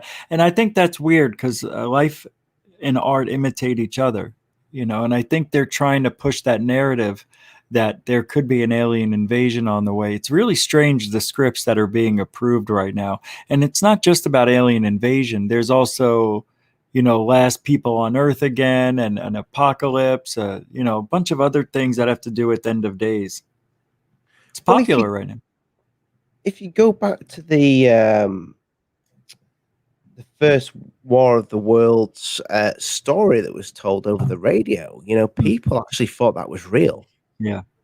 Well, they didn't have anything back then. They didn't even have TV. You know what I mean? So they didn't know, and you could scare those people back then into anything, they'd believe it. Do you actually think they could pull it off? No, I don't think they can, because if you're using holographic technology, there's going to be people. Yeah, people will see it and debunk it, and we'll know right then and there it's fake. But you're talking about the hologram technology that we know of with the flicker. You're talking about, you slow a camera down enough. What if whatever they use has the ability to not be? I don't know. Then we're screwed, because then we really won't know the difference. The only people, if that did, say for example, it did happen, the only people that would be, that this is considering that the platform still exists, because they may take it down because this would be bigger than the social platforms. If this is what they wanted, then they could control the whole thing. What do you mean? We're talking conspiracy here. Yeah, I know. YouTube, calm down. Don't get mad at the channel. We're just speaking. We're just having a bit of fun. I'm just saying, if they wanted to control it, some people saying, well, the reason why the word UFO has been removed is because they want to control what we're seeing on YouTube. I don't think it's been removed yet, but I still use it. Third Phase still uses it. Has no effect. See, I've stopped using it. I started using it again because it didn't matter. I don't know what's going on. Maybe, if you want to not use it, maybe they're eventually going to stop using it, but you can use UAP, right? Isn't that what the one they want us to use? Nonetheless, they are shadow banning us. YouTube is. As a matter of fact, do you ever take those 15, 20-minute surveys? I can't be asked. Well, anyway, I take them, and they send them like every 3 to 6 months, and I don't think I should be being totally truthful, but they ask you questions. Do you think YouTube is really helping you, progress forward, putting your channel out there, recommending? And I said no. And why is it some people can get away with stuff when other people can't? It's really mind-boggling. Like, the rules are there, but they only apply to certain people. And ufology, the paranormal, is definitely being kept down and not recommended as much as other platforms, other shows, other channels, like makeup and video games and, all sorts of weird stuff that I'm not into. Thank you, Mr. D.B. Cooper, again, my friend. You're too generous. Very cool. He's a heck of a nice guy. Yeah, he is. I'd like to have a pint with him, but he's so far away.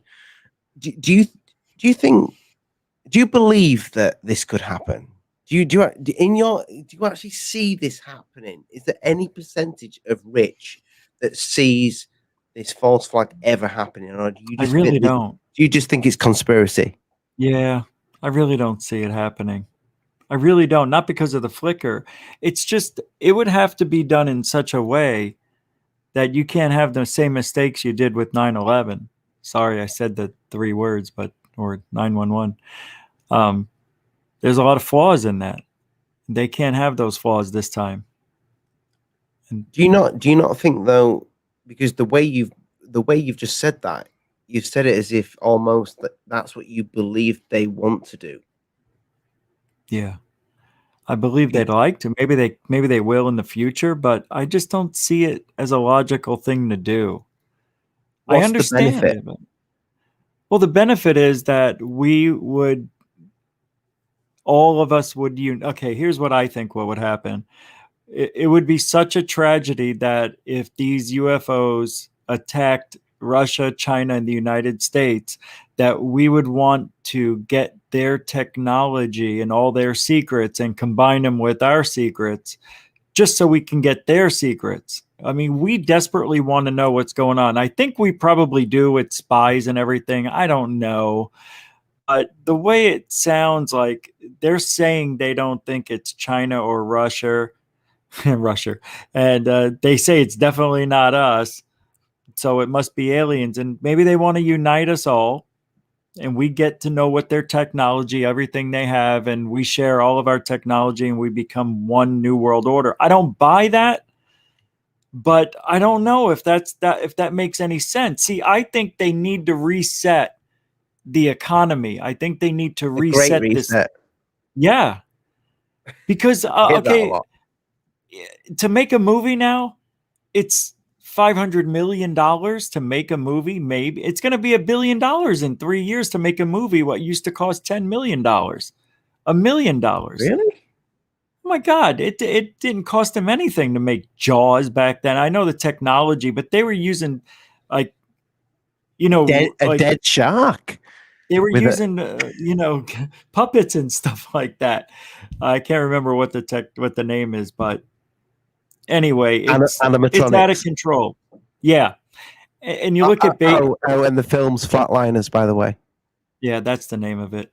Yeah, Flatliners. I couldn't remember. Thank you. That's from Richie's show last night, which was an awesome show. People, you should check it out. His link is in the description. But we've got all the Goofonians in tonight anyway. But Goofonians, I'm liking that ring. Nice word. It's funny when you actually mention Flatliners and being out experiencing death, because I'm wondering if there is these aliens, okay, do you think they would know what is after death? How advanced would you have to be to know? Wow. Say, give the human race another 1,000 years. Would we still in 1,000 years understand death? What happens after death?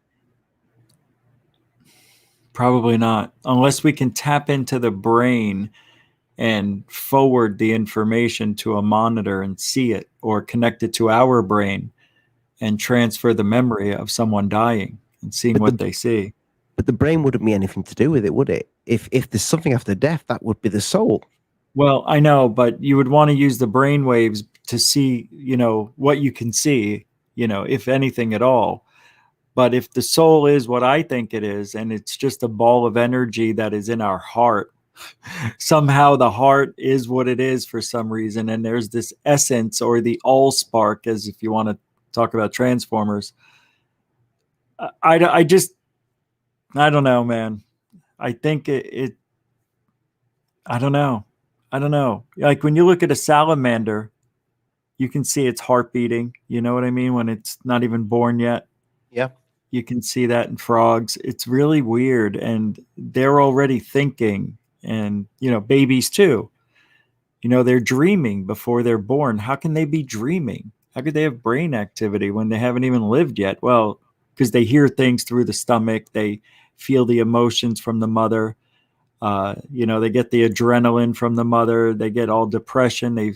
Everything the mother eats. So there's a lot of things going on, but it really it sets up for us to be born with some built-in knowledge already. And where does that knowledge come from?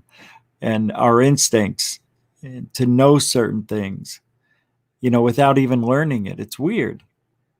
It's like, how do we have these things? Just like dogs. Dogs know when, they can smell things. I know we can't, but they could also, I think, feel things and sense things that are around. Animals can.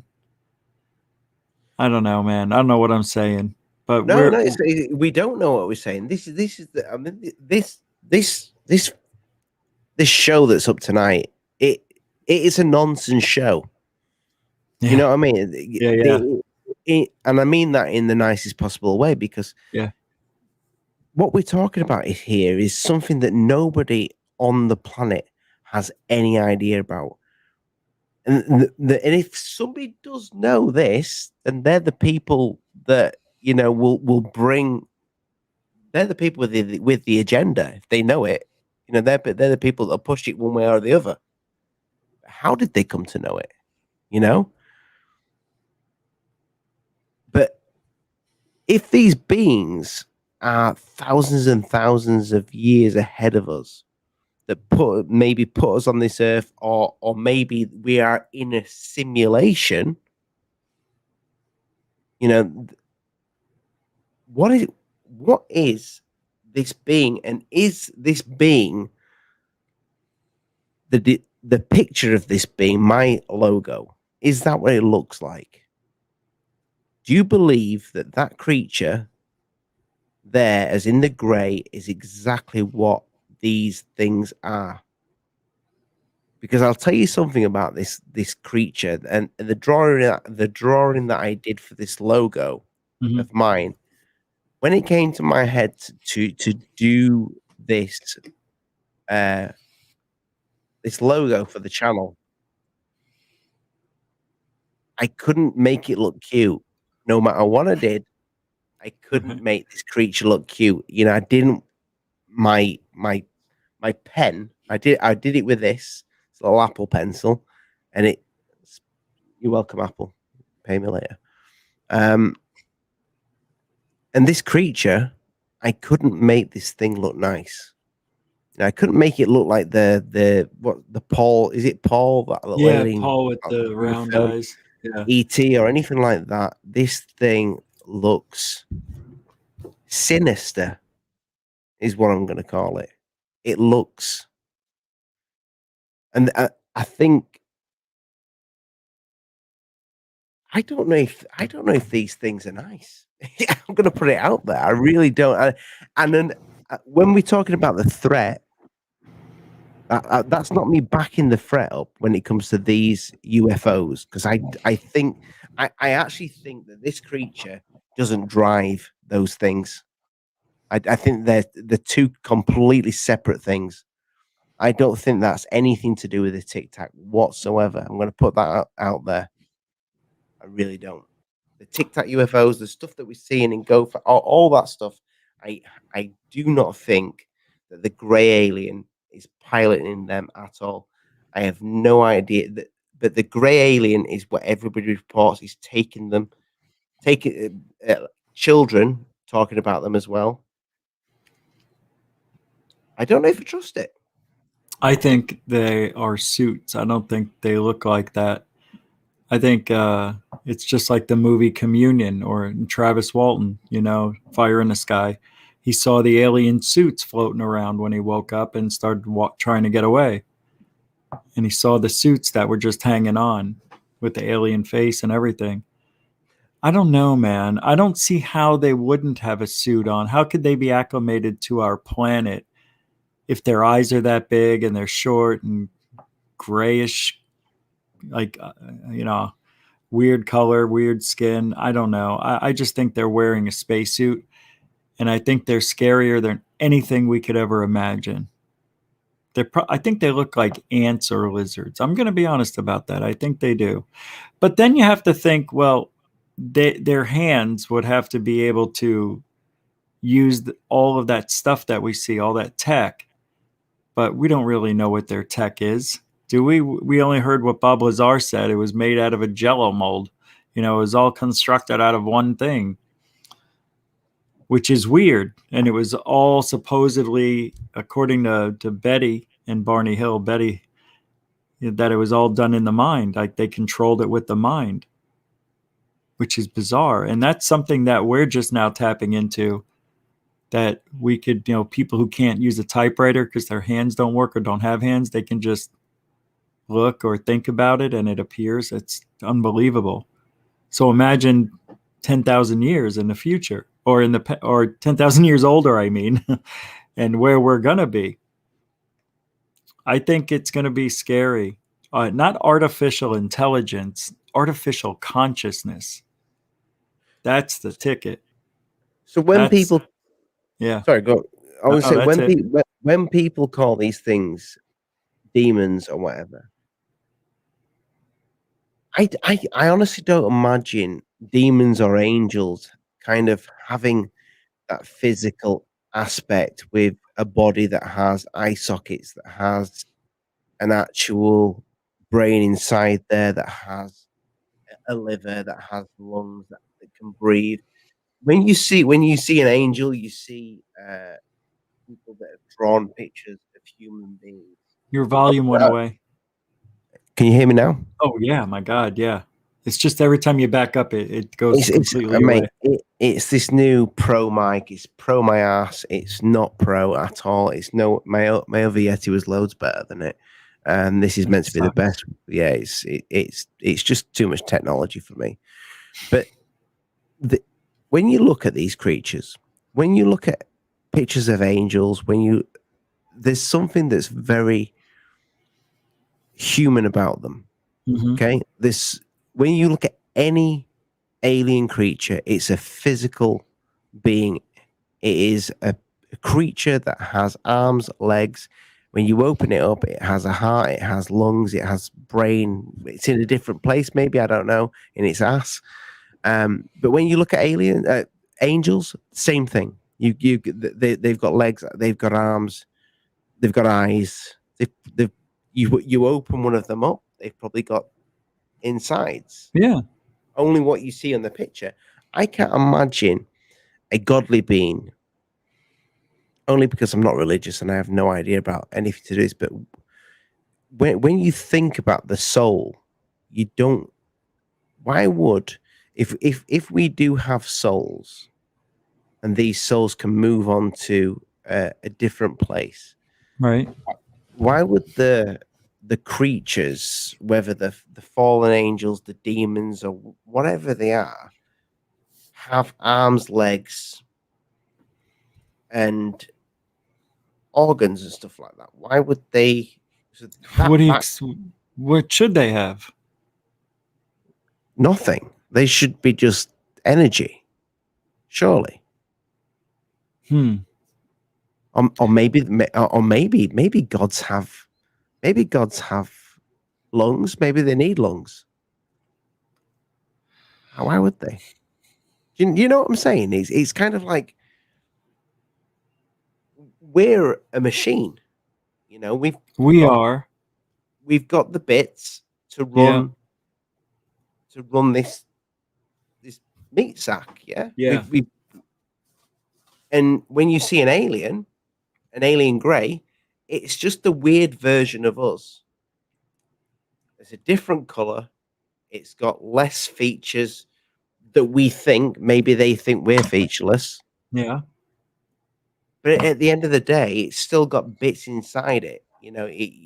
When you would think if that's a body, it would have something inside it. If it was a creature of magic, if angels, the depiction of angels were magic, why would we see them with wings? So I know I sound like I'm talking in riddles there. I know what I'm trying to say is maybe the ancient alien theorists are right, and it is aliens, because these things have physical bodies. They have things that are inside them. You know, they have arms, legs, they have eyes. You know what's inside the pictures of these creatures that they've been drawing for centuries. Anything that's been drawn when it's got arms, legs, whether it be creatures, shadow figures, all of these have all of these have the mechanisms of a body.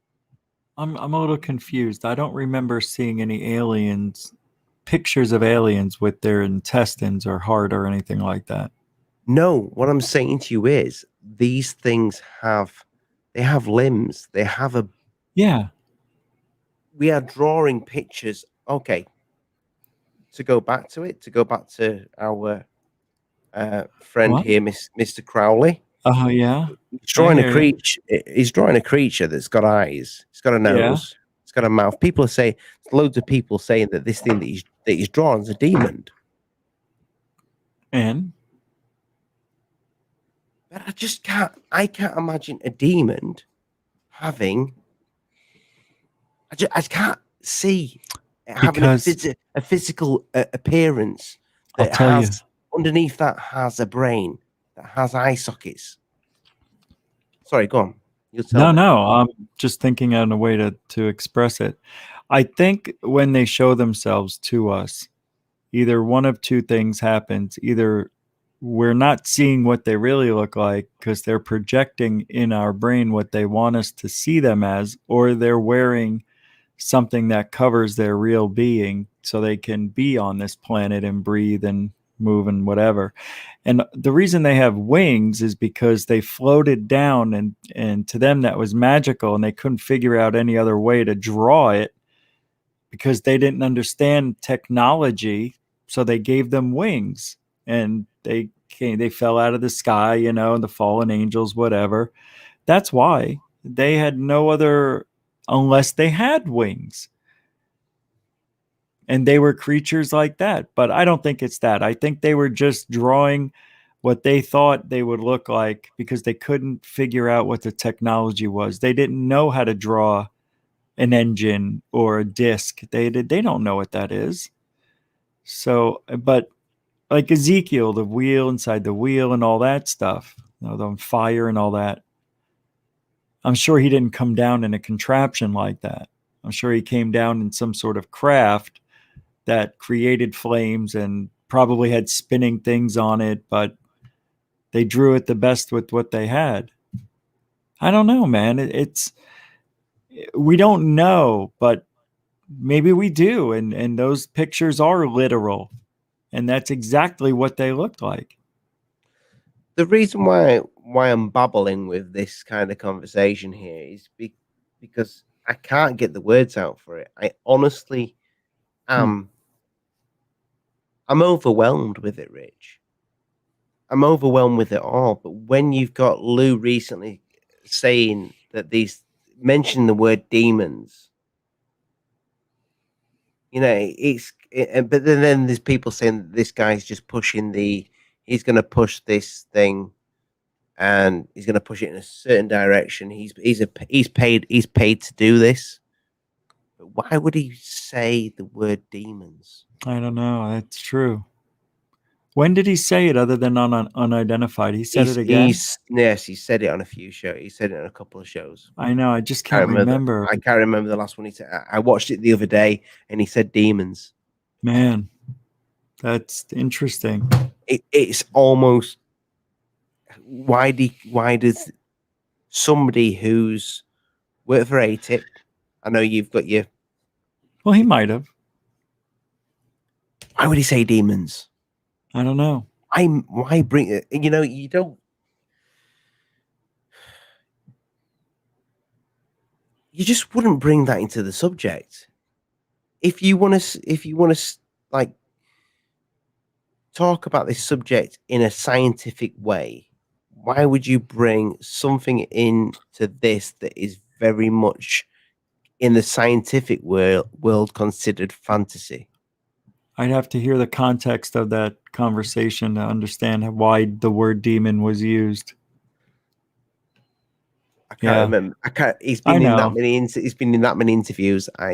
He's doing one or two a day for real. Have Yeah, you I'll, thought I'll about, look it up. Huh? have you thought about asking him on the show? Nah. Do you think he'd No. turn you down? Yeah. Yeah. Because what they do, they look at the shows before they come on them. Somebody looks for them and says, you can't go on this show. They don't believe a word you're saying. And Lou could say, I don't care. Let's do it. He could say that. No, but this guy really doesn't like you. He calls you Lion Lou, Big Fat Lou, Little Lou, every Lou in the book. Boo hoo Lou. I don't think you should go on this show. Well, let me put the guy in place. We could always hang up or leave. That's true, Lou. All right, I'll let Rich know. Maybe that conversation could happen.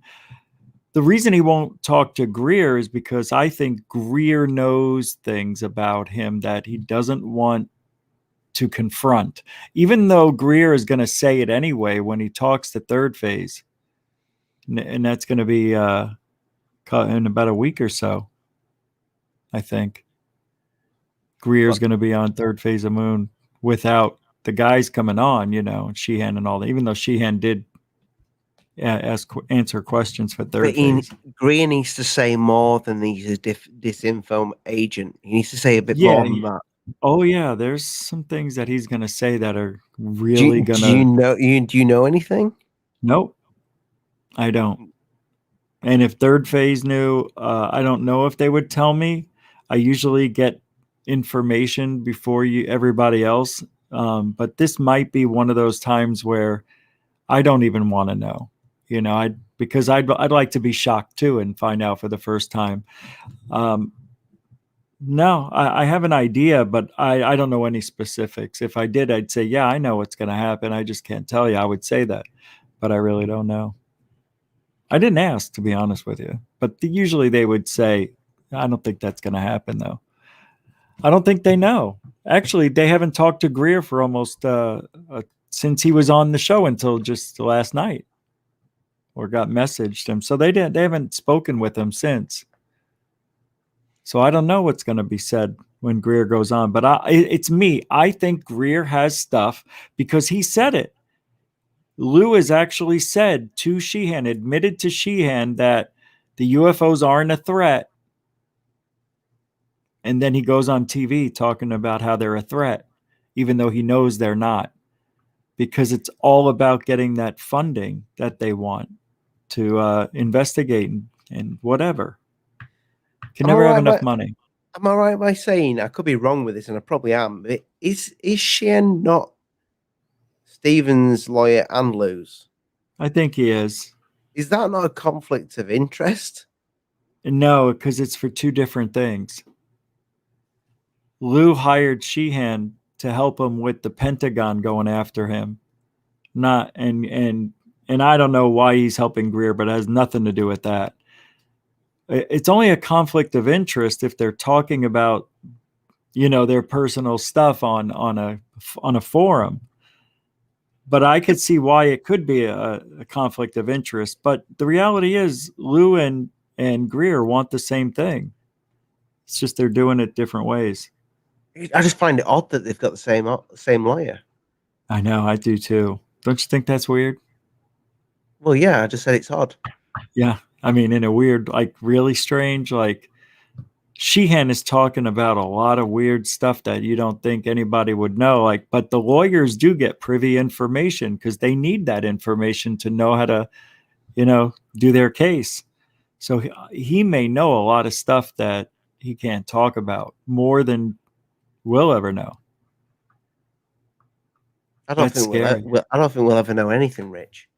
Yeah, we won't. I think I've come to the agreement that old GUFON radio Rich was right, and you've changed the name now, Rich. You just singular GUFON. Mitch should I call you? Yeah.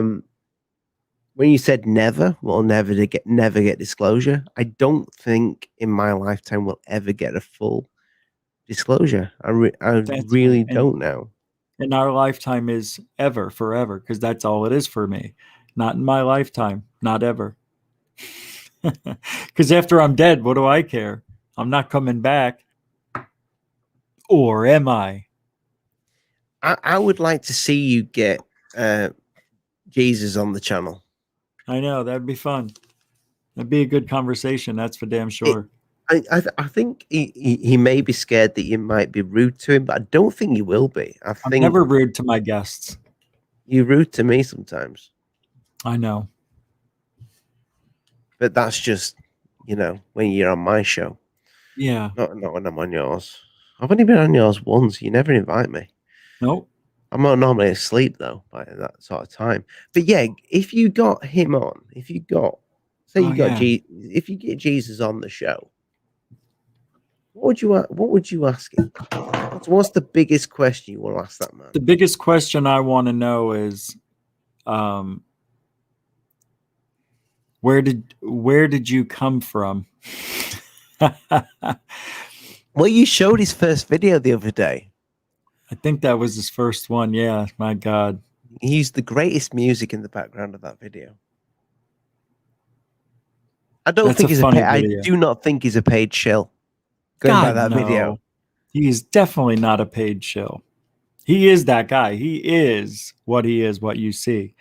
He's, I don't know, what do you call that? Not eclectic, kind of like, who is that? Liberace type of, he's got that, what do you call it? When people are real eccentric. He's an eccentric guy, He is but eccentric, yeah. yeah, I think more in a tree hugger eccentric kind of way. He's what I can see with Jesus. He's been UFO Jesus, disclosure. What's he called? Post disclosure world. Post disclosure world. He's been noticed by certain people in the community that unbelievable. And it's almost like I don't think he knows it. I really don't think he realizes how, because he's not he doesn't upload constantly. No, but it's almost like, and I'm not bad mouthing the guy or anything like that. I like, he's got a quirky style to him. He does his wavy thing, and I've watched a few of his videos. Sometimes I've taken something from his videos. Thought, oh, that's some good information. I'll use that. So he gives the information out. But it's almost like he's being seen by these people, and they're somebody is hitting a button and going, yep, you can have that. Let's get this guy out there. This guy's pushing it this way. I find it interesting the way the background works of whether it be YouTube, Twitter, whatever. Whoever's working behind it, I think something is going on behind the scenes that controls this. And I don't just think it's for advertisement. I think it's more than that. With UFO Jesus, like, why would he be chosen to go on? No. I'm talking about the whole. When you type in UFO into the internet here, and what comes up. But when he does a video, he grew quite fast. Oh yeah. And he was very much promoting everything to do with not TTSA and everybody who's on that side, that leftist side. Yep. Which makes me wonder if me and you whenever I did a TTSA video back in the day when I used to do quite a lot of stuff that I very much was speaking quite well about and excited about it. Those videos did well. Those videos did really well on the channel. Gained subscribers on it. Got good views on it. That's when I didn't go live back then. But it's almost like this is what they want us to push. Push it this way. Of course, because 2 weeks before, like 2 weeks, like if we go back to Monday this week, COVID, if you take the 2 weeks before that Monday, I had record days, like 215, 20 people live on my show when I'm only averaging like 150, 165, right? And that was because 60 Minutes did that piece. And I think YouTube wanted to promote it. And my largest video, over 7,000 views, which is rare for me, was that 60 Minutes piece. COVID. And after that, every video after that, I was getting 200 a night until Monday. It stopped because what else has stopped? The momentum stopped. Nothing new came out yet. When Corbell drops his next video, or when they do another big piece on another major network or show, we will be spreading the word again like that. Whatever, it's weird. You can see it. You can see the pattern.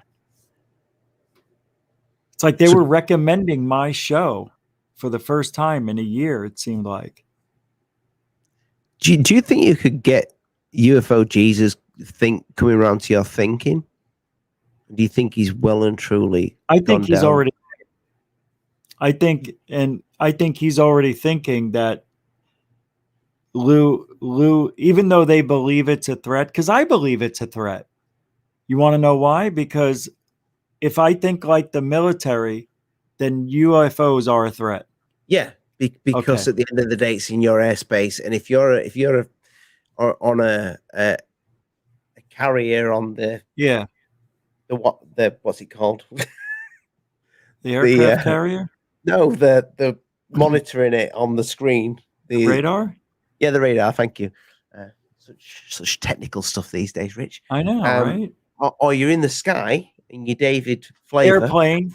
Flavor, yeah, airplane. Yeah, you're in the sky, and there's a massive Tic Tac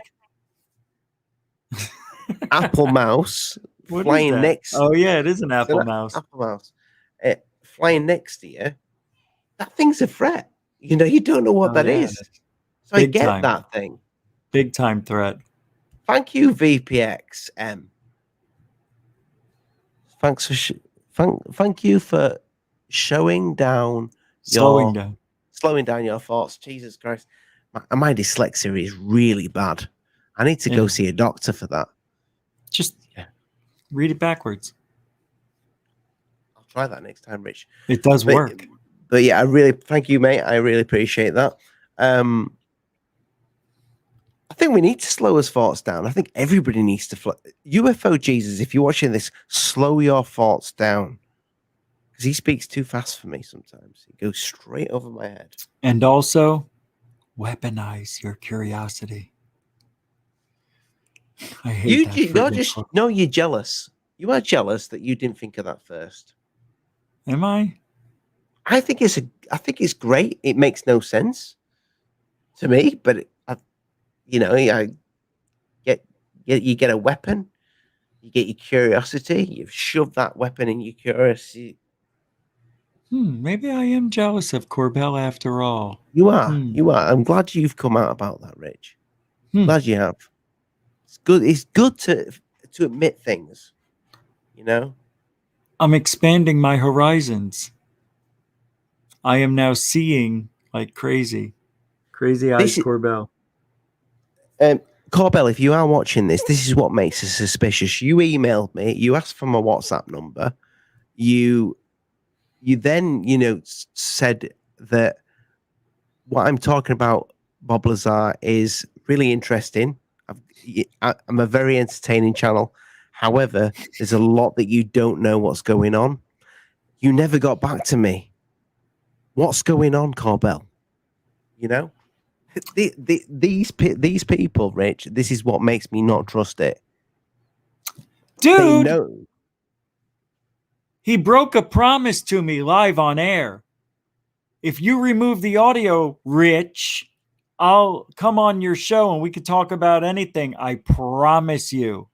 If you remove this phone call from the live show, I removed it. I emailed him twice. Hey, you want to come on the show? Sorry about what happened. No reply. So that audio is going up. I'm saying that though, Ray, Tyler did say to me if I never have you on the show again, he would come on the channel, but fuck him. He said that about me?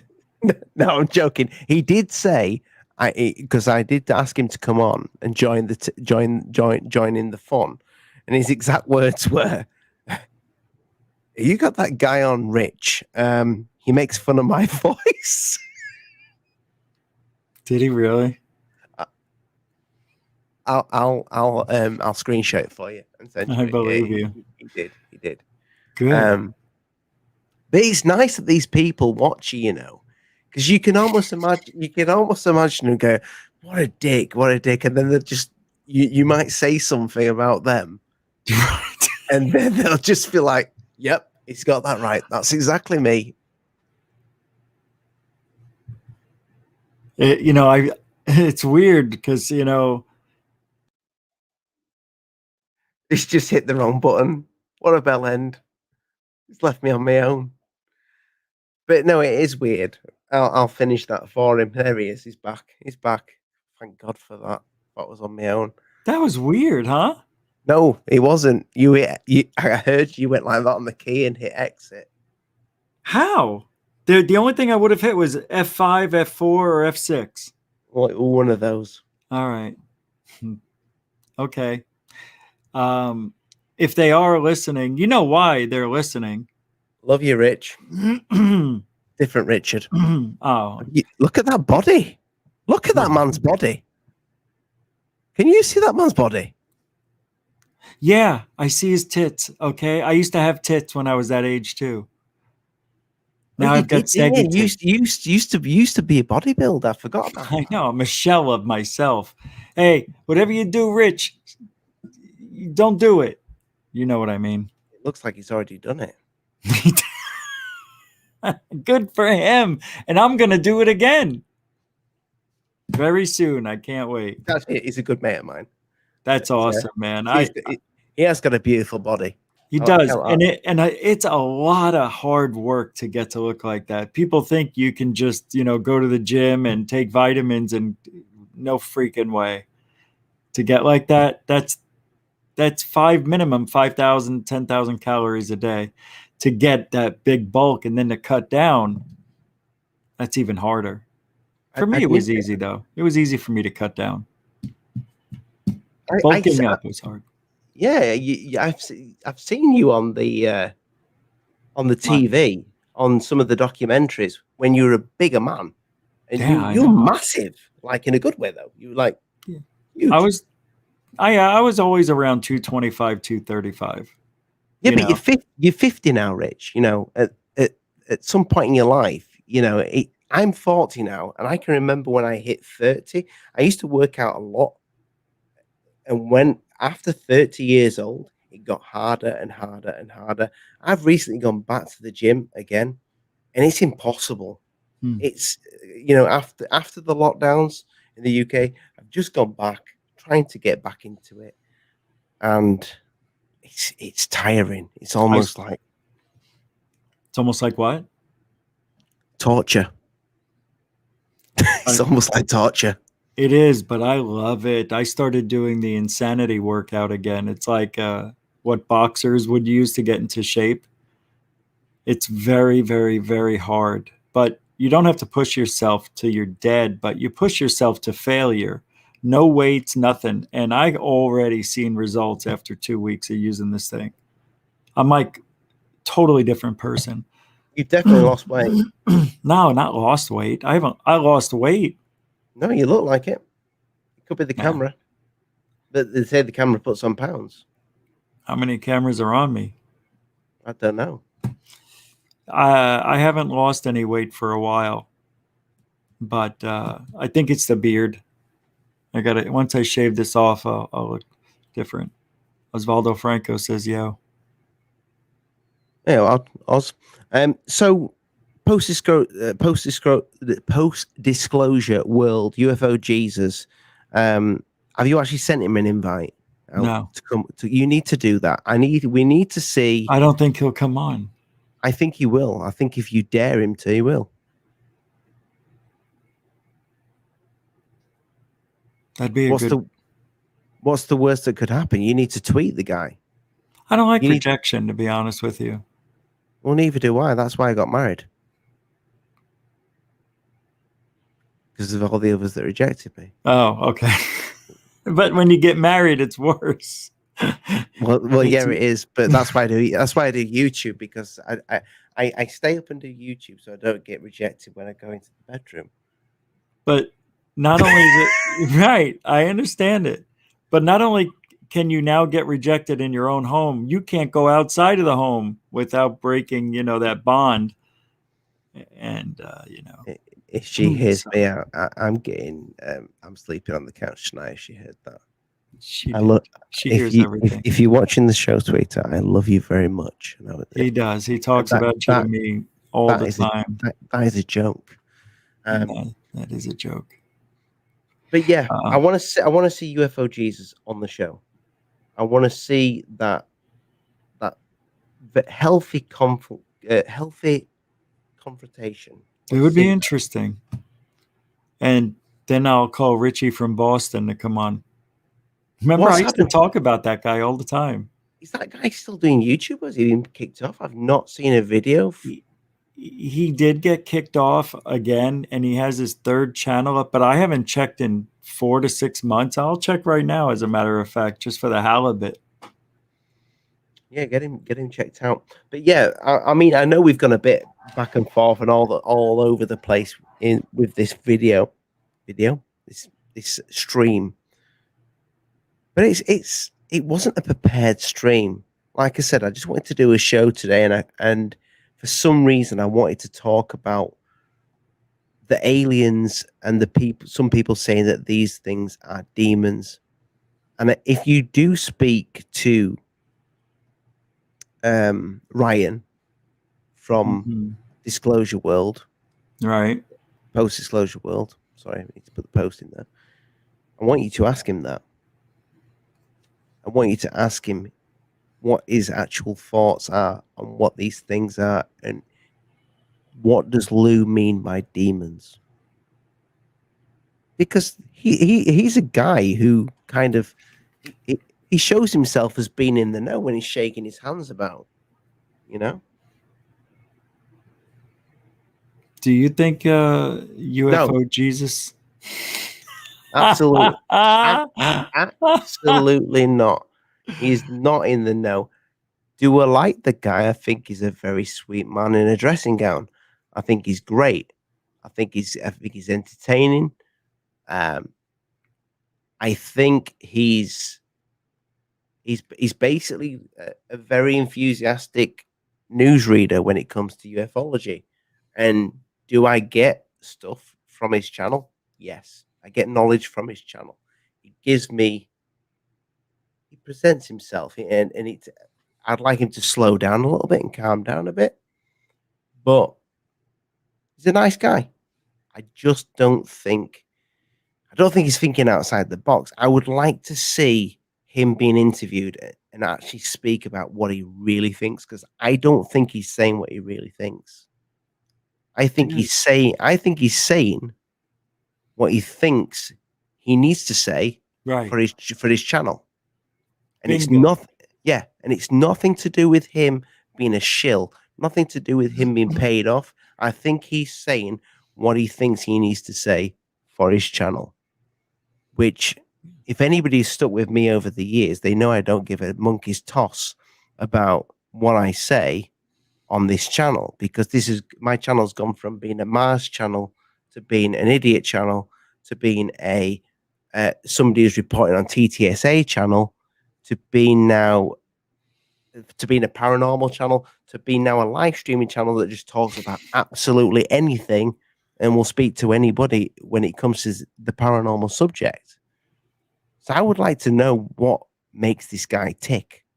What is this guy's passion outside ufology? And, does he actually believe all the bollocks that he talks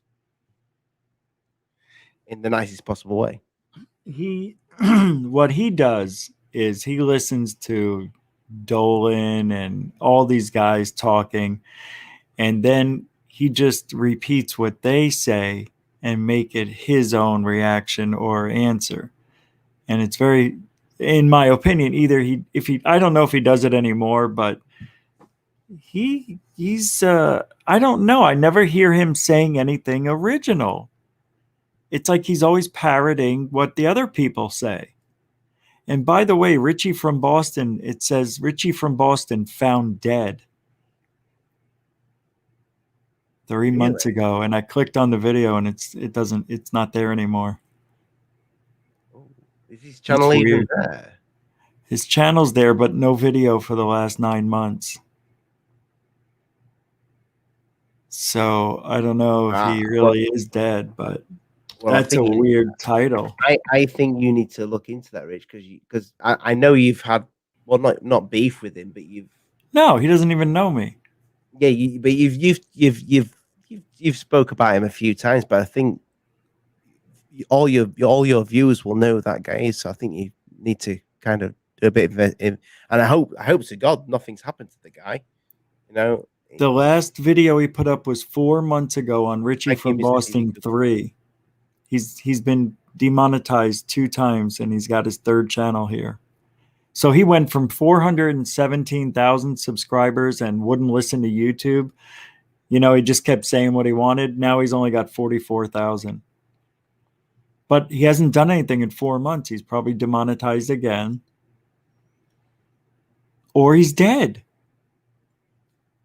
I hope he's not dead. I hope he's not, because it's funny to watch him. I will look it up and find out if he's really dead. It's weird. I'm not laughing at him being dead. I'm laughing at what you just said. What'd I say? What'd I say? Was that wrong? Wow, you're getting some super chats, bro.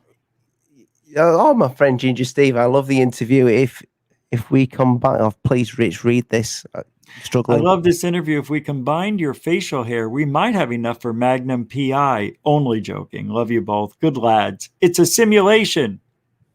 Yo, yes, my mate Ginger Steve believes that this is a simulation we live in.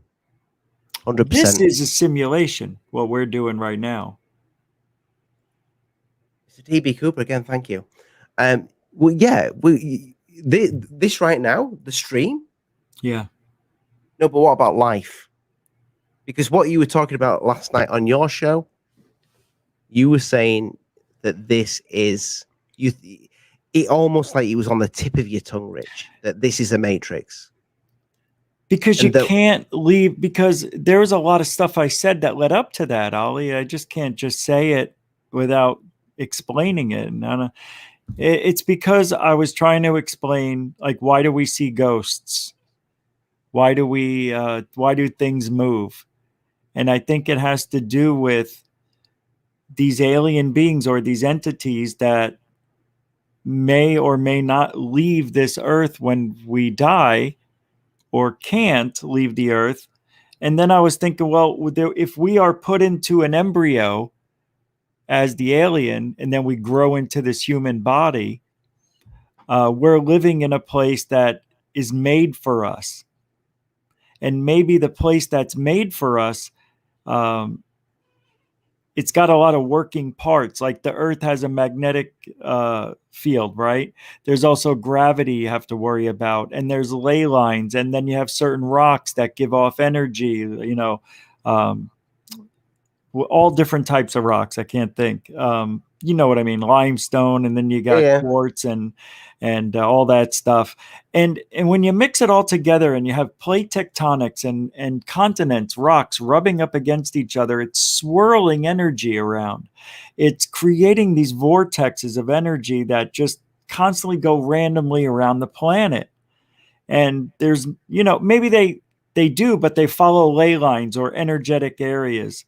And sometimes you can maybe step into one and you may be transported somewhere else, or it makes you just disappear, or it disintegrates you, or who knows what, or it does nothing.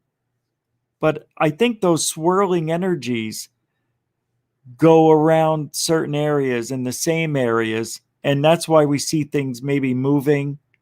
Maybe we see impressions of people, their energy from when they used to live in that area.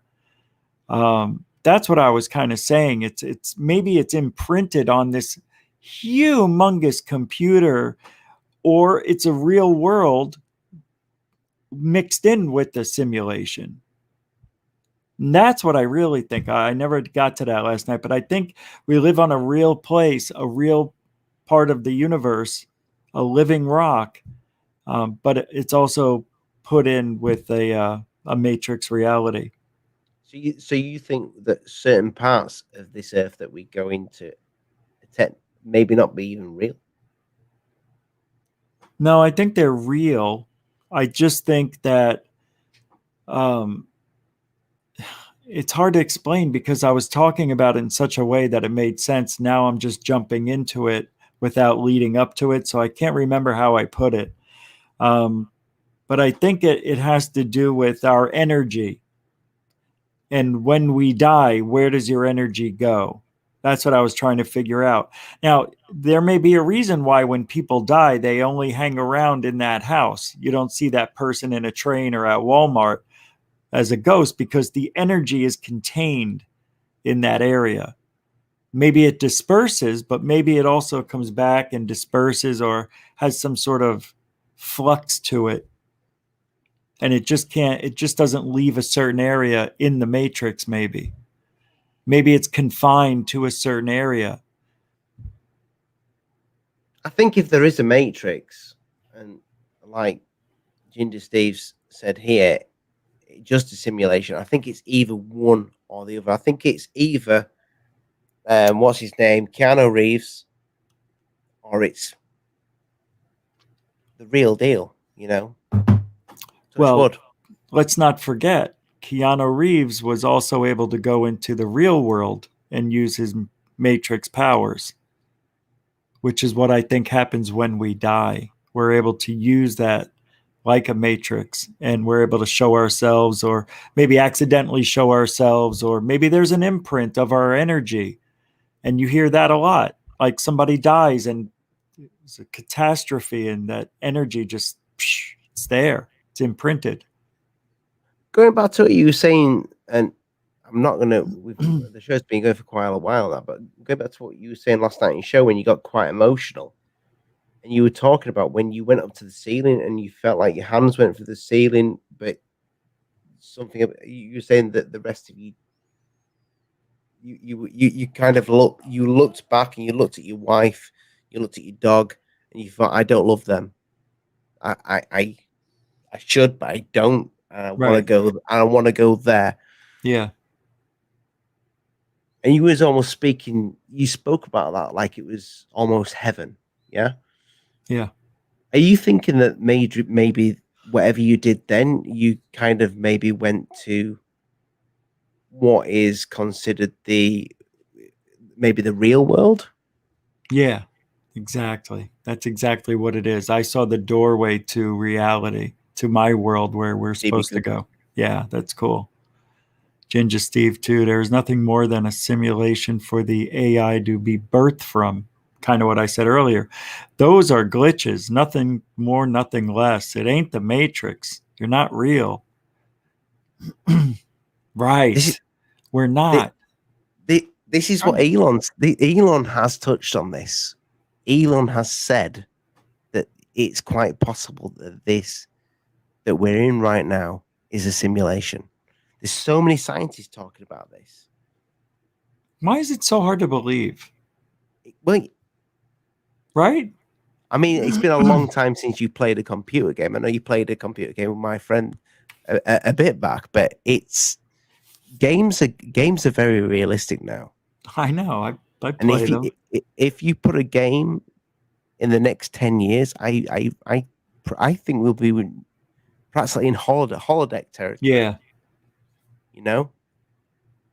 So this that we're looking at now, the only thing that makes this feel real is you can physically feel things. You know, you can feel the warmth of your hands. You can feel. Oh, I've still got some beer in that. Thank God for that. You can feel the coldness of the can. You can taste the taste.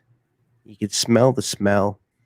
You know, that's what makes this real. That's what distinguishes this from a simulation, because our knowledge of a simulation, when we think of a computer game, you imagine just a visual representation, or maybe a little bit of a physical feeling, but not this that we feel now. This feeling of being real. This reality that we. But who's to say? Can you imagine if this isn't real, and there is something that is real, and the senses are literally 10 times more than what we taste, 10 times more than what we feel now, what we smell. Maybe we see different colors.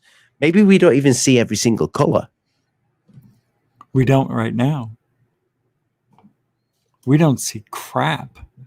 We see 10% of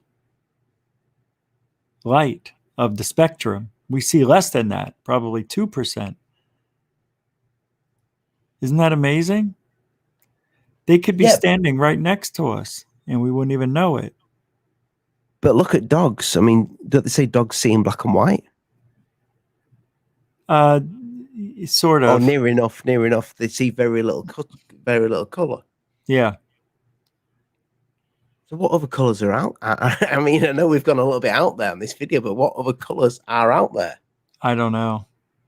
Well, you know, the infrared, the thermal, all that stuff we can't see. If you think of the Predator, you know, and he keeps and he's going through all the different things. Those are the things we can't see. Well, Rich, we've been going for. Have you got a show to go? Are you doing a show tonight? You know, I don't know. I'm not supposed to, but I might. I don't know yet. You got a taste for it? I don't know what I want to talk about. I need a night off. I think you should just do one show and name the show UFO Jesus. So for the entire show, just go on his Twitter and keep sending the link to get him in. Saying, I'm going to do this all night until you actually join me. That's so funny. I don't know. I haven't slept, so. No, you need to get some sleep. I want you to get him on the show. Yeah, you need to contact this man to get him on the show. All right. I think you should invite him. Could have come on last night. You might be surprised. He said, what did he say? A gush? Yeah, that's what I go. Hey, gush all over your popcorn, you freak, yeah. Yeah, so he's a fan. I don't know. I think he's just fishing around, seeing what's going on. And he could do that on his own time, too. He doesn't have to come there live. I think that's interesting. He showed up live instead of just watching the archives. And I knew he was watching. Not only other people were telling me, but he uses the word capiche in his show as a call out to me, because I've been saying it after I would do something about him. He said other things that I would say. It's funny that he would give a sign like that. I don't know where I've heard this from, but didn't you actually name him? Yeah, I think I did. And there's somebody else who said I didn't. But one day, I found him when he didn't have a lot of people watching him. And I think it was the first night he put on the kimono. And I said, my God, who do you think you are? Jesus, because he looked like Jesus. And then I said, oh yeah, you should call yourself UFO Jesus. And then everybody started saying, that's great, UFO Jesus. Yeah, Jesus, you do look like him. And then after that, he was UFO Jesus. And I don't know any other time where he was UFO Jesus before that night. So then his channel briefly changed to UFO Jesus for about a year. No, he did. I'm sure the channel was called UFO Jesus. I don't think it was. It was always Post Disclosure World. Was it? Yeah. If I'm wrong, I'd be shocked. But how do we can't find out? No, it was. It was called UFO Jesus. Wow, really? I'm sure if you look through your archives, when you put because you played a lot of videos of his. Yeah. I think he was called UFO Jesus. I think he changed it. I could be wrong. Do you want to show the people what I was showing last night real quick? The video of him with the popcorn? Oh, yeah. Go on, show it. Yeah. Bring it up. This is the very first video he did when he was just using his name, Ryan Robbins. Jesus, Ginger Steve. All right, I got it ready. So let me pull it over to the right screen. If you were nothing but a construct of an AI. Oh, sorry. Go on, no, you're better than me. You read it. If you were nothing but a construct of an AI's birthing dream, does it make your reality less real? Are you the same person if you realize this isn't the real universe, even if it is the only reality you will ever know? That's true. How would we even? So- how would we even find out? We can't do a Keanu Reeves and unplug ourselves. If we found out this universe isn't really what it is, What does it matter? it doesn't matter because I can't change it. I'm me no matter what I do, where I go. Would it if it came just common knowledge and it was proof that we were in some sort of simulation? Would people just stop doing the day job? That's interesting. Yeah. Would they stop exploring space? Would this, you know? Right. What would be the reason for us to go any further if we knew that it's just fake? Why would I go work for my dickhead boss every day? You know, because you have to. Because you're still in the matrix. You need to be a part of society and contribute. I love my boss, really. He's a cool dude. Yeah, he is cool. But why would we do anything? Why would we actually get out of bed and go? You know, I think if anything came out and it said, "Oh, you're in a matrix," people would think, "Let's reset." There'd be so many suicides. People would think, "Well, if this is it, I'm gonna reset." But if you kill yourself, the game's over. The game's over. Yeah, it's the immortal sin. Is it? What's it called? What do they call it? Religion. When you kill yourself, the sin. Sacrilege. Yeah. Yeah, you're not supposed to. It defies everything. That they don't want you to kill yourself. And hear me out on this one, because you're given a certain amount of years to be on Earth. And if you do kill yourself, let's say at 20 years old, and you're supposed to live to 85, your contract, you have to spend the next 65 years as a ghost on Earth because they can't take you back. Okay, so your theory on that is that if you die early, like say there's some freak accident or it's not your time and it wasn't meant to happen. Yeah. You got a slot. You've got an actual slot that is your actual ticket. So you've got a certain time that you're meant to move to whatever. Right. You're given you're given a body that has a certain amount of years with it, depending on how you treat the body too. You can maybe squeak out a few more years, but the reality is your heart will give out at a certain time, and no matter what. So you don't know it. No, you don't know what it is. That's the beauty of taking this position inside of a human. You're going to live it and not know when you're supposed to die, when you die. But if you kill yourself before you're supposed to and your heart gives up, they can't take you back for whatever reason, because you're contracted out. You have to live on Earth. You can still be a human. You'll just be, a ghost. You just won't be able to interact with anybody because you broke the contract. You committed the biggest sin of all. Thou shalt not kill. And if you kill yourself, that's really the worst one. You may stay in purgatory. They might not even take you back. You said last night on your show, though, there was no such thing as, purgatory is different to hell. No such thing as hell. So so does that mean for the people that have done the most disgusting, horrible things in this world, they still get the same treatment? You're saying? No, they stay on Earth. But that's the thing about being a human. See, what they want you to do when you take over a human body in the embryo, they want you to follow everything that is in that area, the rules and regulations of society.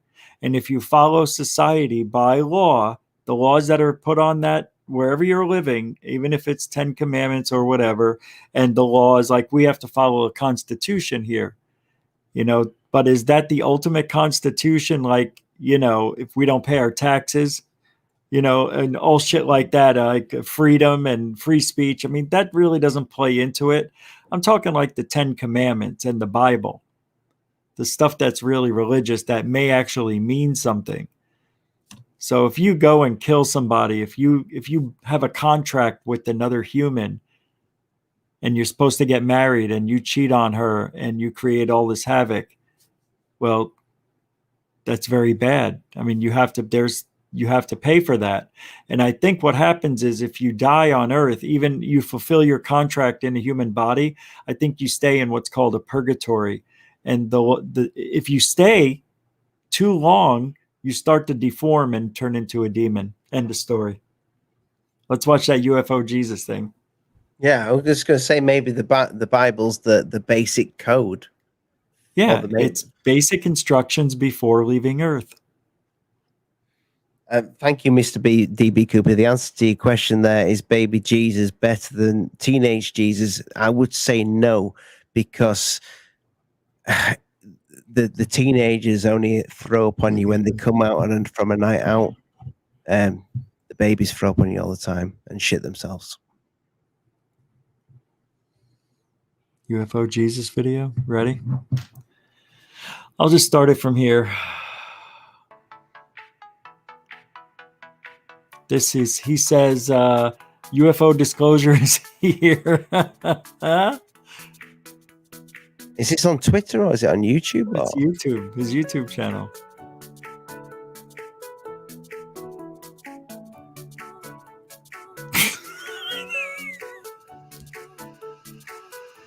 He loves TTSA. This is what started him out. Yeah. He likes his popcorn. He does enjoy it with hair. He actually ate his hair there.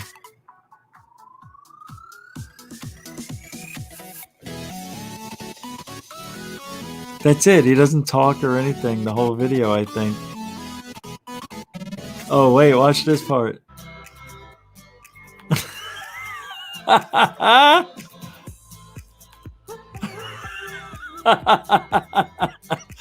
That's like when I took all the pills as Tyler. Do you know what it reminds me of? Who's the guy from The Hangover? My friend. Who's what? The guy from The Hangover, but skinnier. Oh, I forgot the guy with the name. glasses. In the has that like that little gruff laugh. I forgot the name of him. He's got a beard. He's a bit chubby. I can't think of him. I want to share an excerpt from the December 16th, 2017 New York Times bombshell article with you.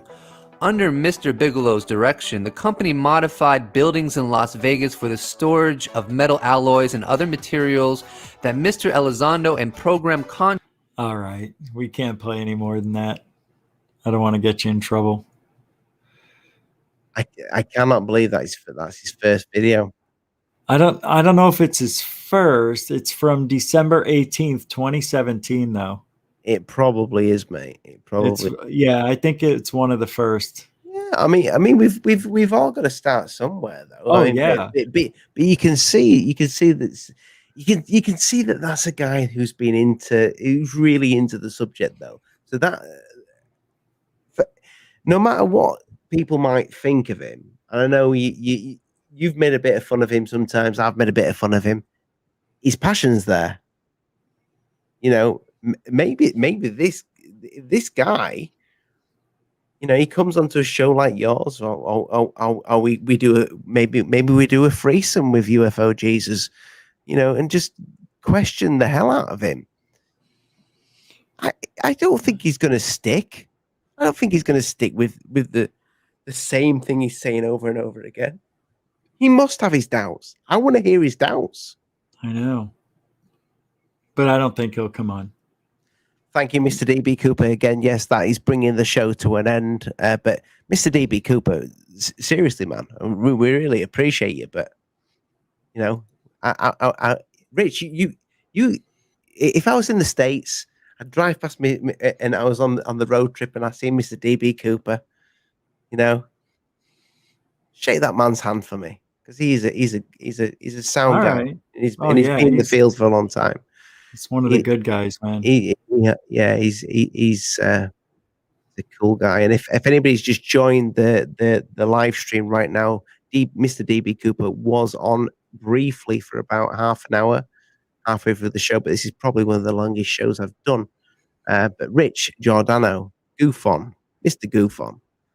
If you do a show tonight, the link is in the description below. People, make sure if you're not already subscribed to GUFON Radio, go check it out. Subscribe to Mr. GUFON here. Or should I say Mitch? It was a good time. It was great. It's a good time, mate. It went by so fast. Yeah, you stream every night, just about. Yeah, 6 nights a week. And then I usually do someone else's show on Saturdays. I'll be honest, I miss shows. I'll watch probably two shows a week when I'm driving to work, but they take me like a few parts to watch. But any show that's like this, when you've got to do stuff, you know, and it's fine. But my message to anybody that does that with this channel or with Rich's channel is just leave a like and maybe come back to it or whatever, and just leave a comment below it. Even if you can't watch the full video, it always helps out just to leave a like, a thumb up, whether you can watch it all or not. But no, mate, Rich, I appreciate everything you do, and I look forward to doing more videos with you all the time. I'm surprised to hear that, considering I don't treat you well on your own show. Well, no, you do. Sometimes you look at me strange, and I see it's like it's a sinister look. I'm jealous. And that's what bothers me. If we're going to be honest with each other, it's the sinister look. Not you, Mitch, just Rich. Rich sometimes looks at me a little bit strange. He does. Well, do you want to know why? He's jealous of my ginger beard. No, it's because you live in the UK and he doesn't. Well, he wants to cool down, mate. It's too hot. He's okay with it. I mean, we're going to have storms again tonight, pretty heavy. So they're almost here. But no, he just wants to get out of the country for a while and taste other food. Well, he's welcome here anytime. Not you, Mitch, but Richard. Definitely. I can't leave the country. The FBI won't let me, but it's another story for another show. Thank you, Elena. But mate, yes, Rich, Mitch, whatever. Just I look for it's been fun. I think this year and last year, definitely. I mean, as much as the whole world has gone through hell, I think for this subject, it's been a bit exciting, and I think it's right what Mr. did. Not to blow smoke up your ass, but it's right what he said. You know, channels like yourself that does it constantly every single night. It's great that you're there for people, the community, when people are just pulling their hairs out and just they look forward to this shit. I need to be more spontaneous and not spontaneous. Spontaneous is the wrong word. I need to be more. What's the word I'm looking for, Rich? Were you regular? I need to be more regular. Regular. Yeah. I wish you were. I wish you would do more shows. You're one of the few people I would actually enjoy seeing more than just when I'm on, or a couple of times a month.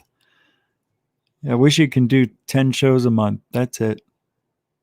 Mr. DB Cooper again. My God, I know. Beautiful man.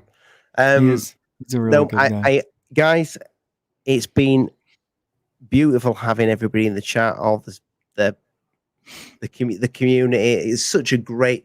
I think it's same with the Goofonians as well. Everybody's so respectful. They're a decent community, and people just don't really get out of line on these channels. It's weird. Like, it's never been that way on my channel. Well, they don't know how to behave in your channel. No, they do know how to behave. Yeah. 99% of the time. It's very rare we have any jerk-offs that constantly post. Well, people... Go on, so what you say, Rich? No, I think that's rare. And I see a lot of channels where people are mean to each other and constantly getting booted. And we don't have that problem. Everybody's very respectable. We have a smart crowd. I think the audience is very well educated in the field for the most part. I just think they need to sharpen up on their CGI videos. Or And the emails. Can you no check dots. The dots have stopped. I have to admit, I haven't had a cup. I hadn't had dots in a while. I get a lot of great videos, but I I don't know why I don't post them more. But sometimes I don't know if you have the same thing. Where it's just where I have to say, look, listen, I'll be honest with you. I really appreciate the email, but what you've just sent me is a balloon, or I can't work with that. I can't see what you're seeing. You've got to be honest. and they get mad though Polite. sometimes. Sometimes Yeah, they it doesn't do. matter. People are waiting for me to be mean to them. That's what it is. They're on the defense before I even start saying anything. And I can tell by the answer I give them. I say, I don't see what you see. Exactly what you said there. And I can't put this on the channel. Plus, I think it's an iridium flare satellite. I knew you were going to say that anyway. I guess it's all crap then. I get those. Yeah, well, so far what you sent me, it's pretty much all crap. I don't say that, but people are getting smarter because I don't get those as much anymore. That's that. I love what people send me. It's been good, but some of those things I can't post. They don't understand why. I think the message is to anybody who's out there that wants to send something to the channels. I by all means send it across. My email is there. Send it to GUFON Radio. But just when you send something, if the clip is like literally 30 seconds and there's a UFO still there and the camera comes off the UFO, it's generally not a UFO, because they would still film it. They would wait to see where that little fucker pissed off for. So, you would stick about. So, yeah, by all means, email me, but I don't want CGI. What I'm after more than anything with this channel is if you have a great story, if you've been abducted, if you happen to give birth to an alien or anything like that, I'm interested in that story. I'm sure a lot of other people will be as well. That sort of stuff will make me a millionaire. But speaking of millionaires, I do have a Patreon channel. Check it out. It's not in the description. I forgot to put it in the description. I put GUFON Radio in the description. He's got a Patreon channel as well. But yeah, I will put my stuff in the description at some point. If not, go to another video. It's in the description. But people, I have merchandise. Corbell and what's his name, Bob Lazar, have purchased. Well, I think Corbell actually bought the T-shirt for Bob. But yeah, they've got a couple of T-shirts, and yeah, the designs are there.